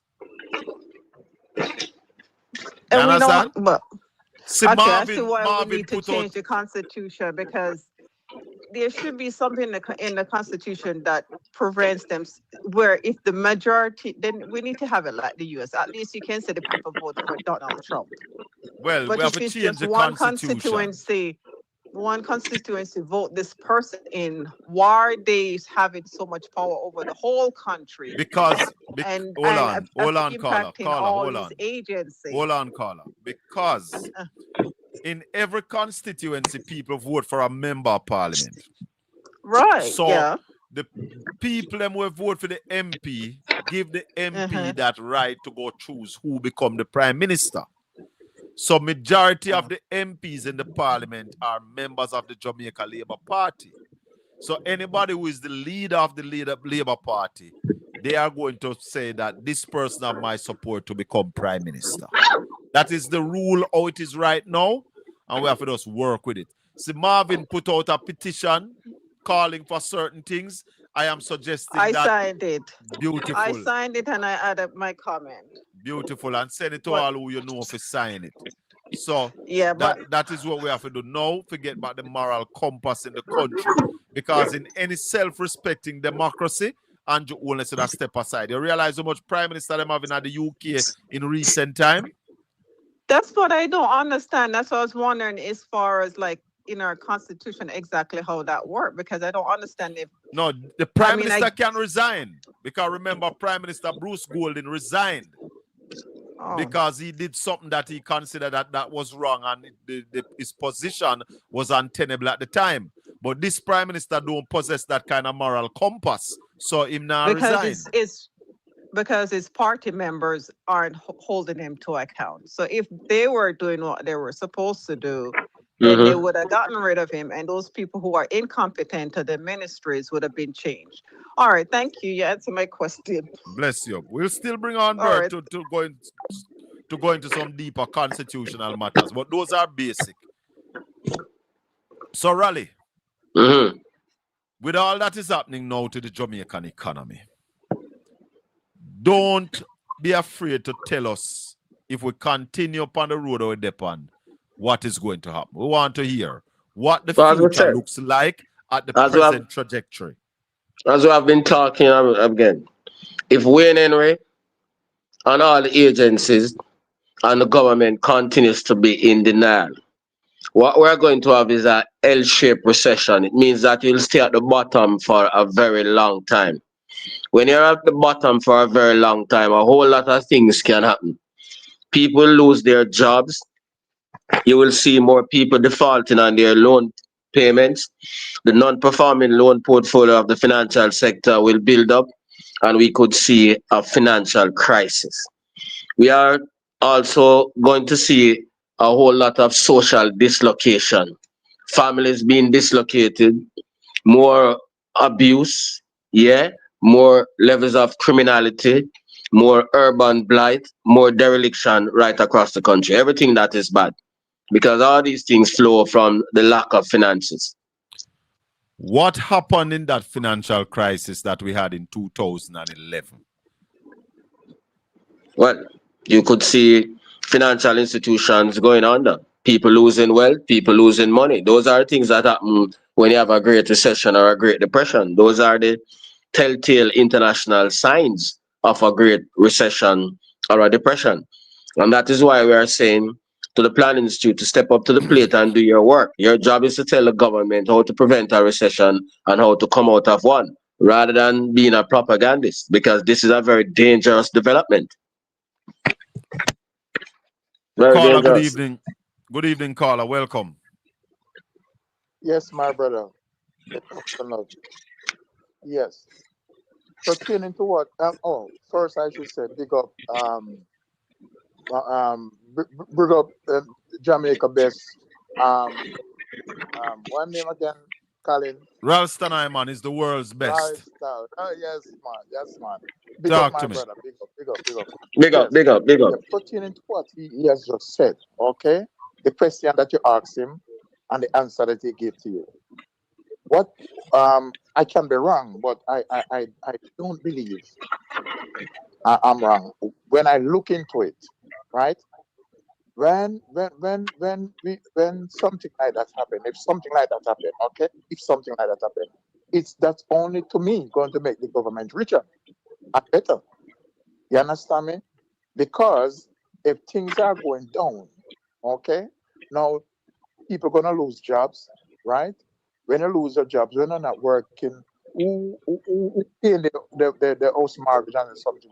Yeah, afford the people gonna lose their house. Yeah, but that's what Ralston is saying. More you're going to have social dislocation, more people going to lose houses, more people going to lose their car because you can't pay your loan. You lose your job. Almost. You only make everyone richer. I don't understand how the government will get richer. Well, I don't know. I'm just thinking. You know, I can be wrong. No, they're not going to get richer. They're going to collect less taxes and all of that. Those people like get richer. You understand? Because remember, they are going to lose their house. They are going to lose their houses. All right, they're going to lose their car. They're going to lose their trust. You're saying the richer people with money will buy them up. Yeah, hold on, caller. So you're saying that the rich are going to get richer and the poor are going to get poorer? Yeah, man. That's true. Well, the Bible speaks to that. That's correct. Yeah, man. All right, my brother. No respect. All right. That's correct. Yeah, man. But Raleigh, how the economy going to crash when we sit down on so much money, when we have so much money at our disposal? That's a point I'm making to you, that we shouldn't be in this position with all of that money at our disposal. The Bank of Jamaica agreed with us in saying that too. So that is why I'm saying to you, if they continue to be in denial and don't spend the money, what we need right now is a quick injection of the money that they have. Injection into housing, injection into bridges, injection into gullies, injection into training rivers, injection into the food Prime security. Minister said we don't have all the contractors that we need, Raleigh. Remember the man said if we have all the money to build the 150,000 houses, we couldn't build them. Let's start with who we have. Him can't just say that. Let's start with who we have. Start somewhere. You have to start somewhere. And then the momentum will build. Yeah. That's where the problem is. You have to start with one. one. That's just an excuse. Yeah, start somewhere. And he does not start with any. Anything. No. No. But I am hoping, Raleigh, I'm hopeful because with that amount of money that and we that have is why access to, we shouldn't crash. That is the kind of argument that I'm telling you, that him don't know anything about economics. Because in economics, for people like Professor Samuelson knows really economists, they'll tell you that an economy is like a plane. Once it starts to lift, it gets higher and higher and higher. Once it starts to decline, it crashes if the pilot does nothing. You with me? So he's the pilot. Yeah? And him sit down for all the money. What he need to do is to get the thing started and get the thing going, and it will pick up momentum. Yeah. So him now lift. Yep, now lift. All right, sir. Him have the thing on the ground. Him have the thing on the ground, and him now pump the fuel. All we are saying again, we are reminding the Jamaican people that we are in a recession, and if you are in a recession and you don't do anything about it, it will lead to a depression, and those things come with consequences. You lose your job, you lose your house, you lose your car, you can't maintain your standard of living. People get hungry, and then there's the social implications, the criminality, the domestic abuse. All those things will follow. So we need the people of Jamaica to realize that we are in a recession, and they'll have to get up and participate in the running of the country as shareholders, and don't allow the propagandists to carry you wide and tell you that you are not, because you have your lived experience. You see to it that you're losing your cars. You see, when you go to the supermarket, you can't buy what you used to buy before. You see the tensions that are created in the communities. You see the criminality moving again, rearing its ugly head again. So that's the reality, and you have to participate. You can't just sit back and say, boy, no better no day, and we'll leave it to the bigger heads, because the bigger heads are conning you. Raleigh, Simple. when we had the last recession, when was that? Last year or year before last? When the Now, argument... with Beryl, and the same argument we and Henry come with. So he's consistent. Yeah, man. So He's consistent. they are doing it again, Raleigh, and then after them admit that, yes, there was a recession. Correct. Deja vu. Why are they doing these things? Boy, I don't know, I don't know why we get this level of dishonesty. Yeah. For such fools? Fools, yeah, man. Yeah, man. And based on our behavior so far, we have demonstrated to them that we are fools, because only a few of us are talking about these things and are willing to talk about these things. Yeah. So them feel like they might get through. So them can do it over and over again. And that's why I'm telling the people. Again. Hallelujah. Yeah, the people, you have to pay more attention. You are shareholders of Jamaica. You have to pay attention to how the business of Jamaica is being run. The governor of the Bank of Jamaica, Raleigh, said that they have calculated the increase in public transportation fares. Mm-hmm. So if they get the raise of fare, it's not going to be a problem. Well, good. Good, but I don't believe that it's not going to be a problem. It is going to be a problem to the people. Yep, because the people are already maxed out. So if they have to pay more for bus fare and transportation, it means that they have to cut something. Exactly. Yeah? I don't see how the government going to give fare increase at this time with all that is happening in the world and happening in Jamaica. How people going to afford... If them don't do that, then the system is going to collapse. So that is why they must find some, you know, that the Sane Takaichi, the Prime Minister of Japan, you know that she has revised the Japanese budget and added 19 billion to the budget to help the people who are suffering as a result of the war. We should have done that a long time ago. And that's a big economy. Yeah, where this living standard is very high. But she saw the necessity to do that. We haven't seen necessity to revise the budget yet, despite the war.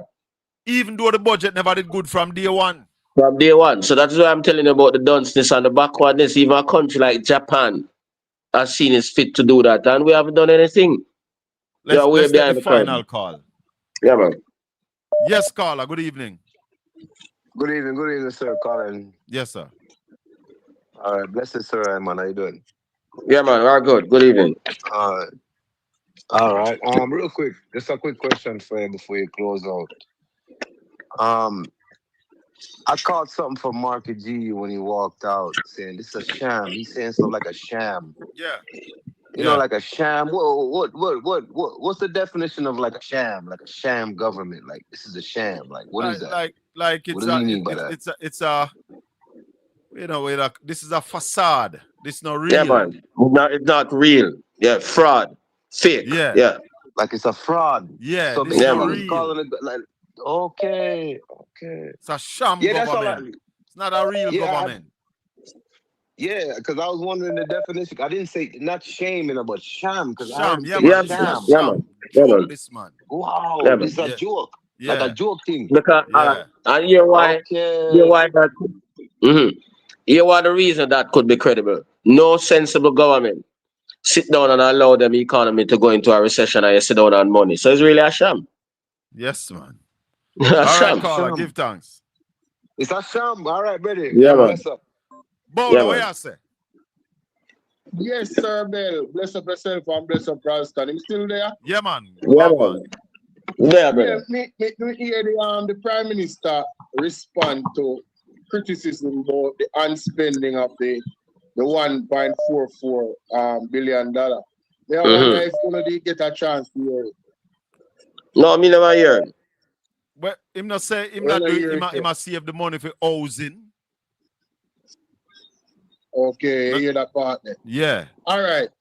Me know say there's a man there at the party, so him say something about the logistics, right? In terms of getting relief, you know, like supplies, like housing supplies. And he must say the Auditor General did say some things never properly accounted for in terms of signature and stuff like that. Yes, and she can verify some of the things them. Yes, so he must say the reason why that happened is because ADPEM work from 9 to 5. JCF work 24 hours, and the truck then coming at night. So me want to know rubbish. How one leader can come in front of people. And Yeah, that is rubbish. Yeah. Rubbish, that. Rubbish. I wish party said that, Bolo. Rubbish. Send the clip right now, my general. Send it to me, Bolo. Bolo. BOJ TV. Him say family, never give you the timestamp and everything. Never send it to you. Send it to me because that sounds like a Dolly House. A Dolly House then play people that used to play back then. Right now. All right, so right send it now, on. send it to you. Yeah, man. Send it on. Rally, that sound like a Dolly House argument. Rubbish, man. Yo, when we were trying to re-engage with the IMF, Peter Phillips and Portia Simpson used to have over the Ministry of Finance and work till 12 o'clock, you know, all Christmas. We do what they want. Straight. Yes. Yeah, in order to get re-engaged. As bad as America is, when them have all them problem there, man work overnight. Man no go home.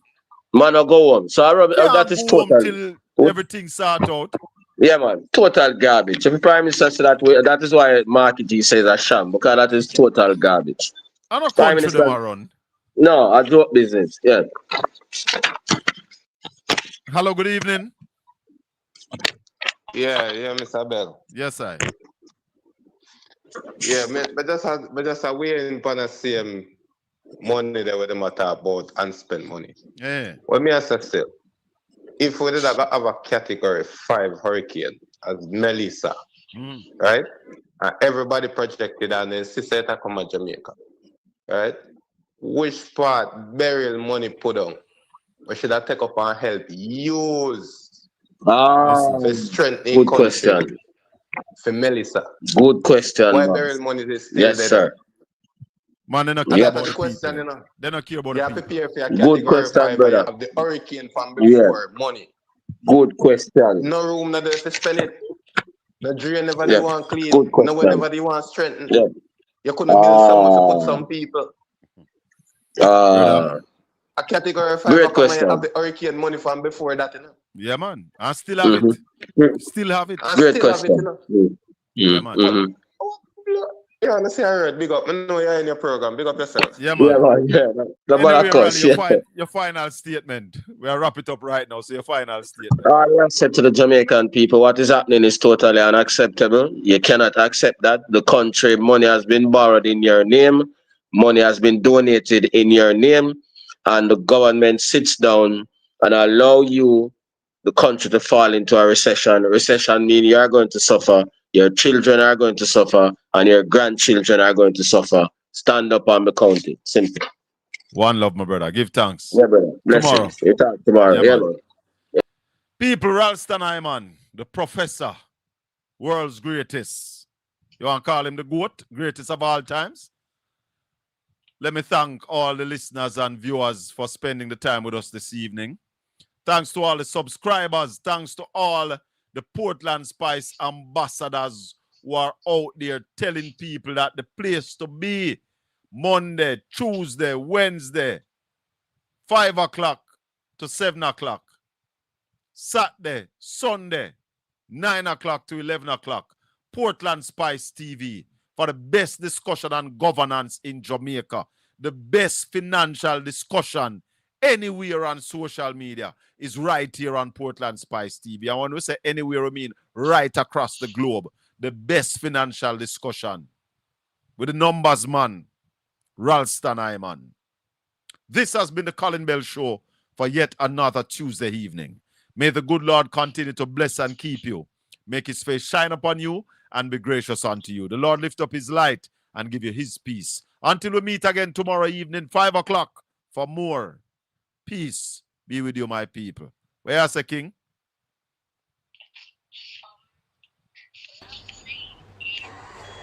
Tell them to try pre-we, big up Portland Spice TV. Tell them to try pre-we, big up Portland Spice TV. Remember to subscribe. See, Portland Spice TV, Louis Culture say it once, so we say it again. Portland Spice TV. We are going to hold them and pop it off. Bogus match where we rip off. Subscribe, share, Portland Spice TV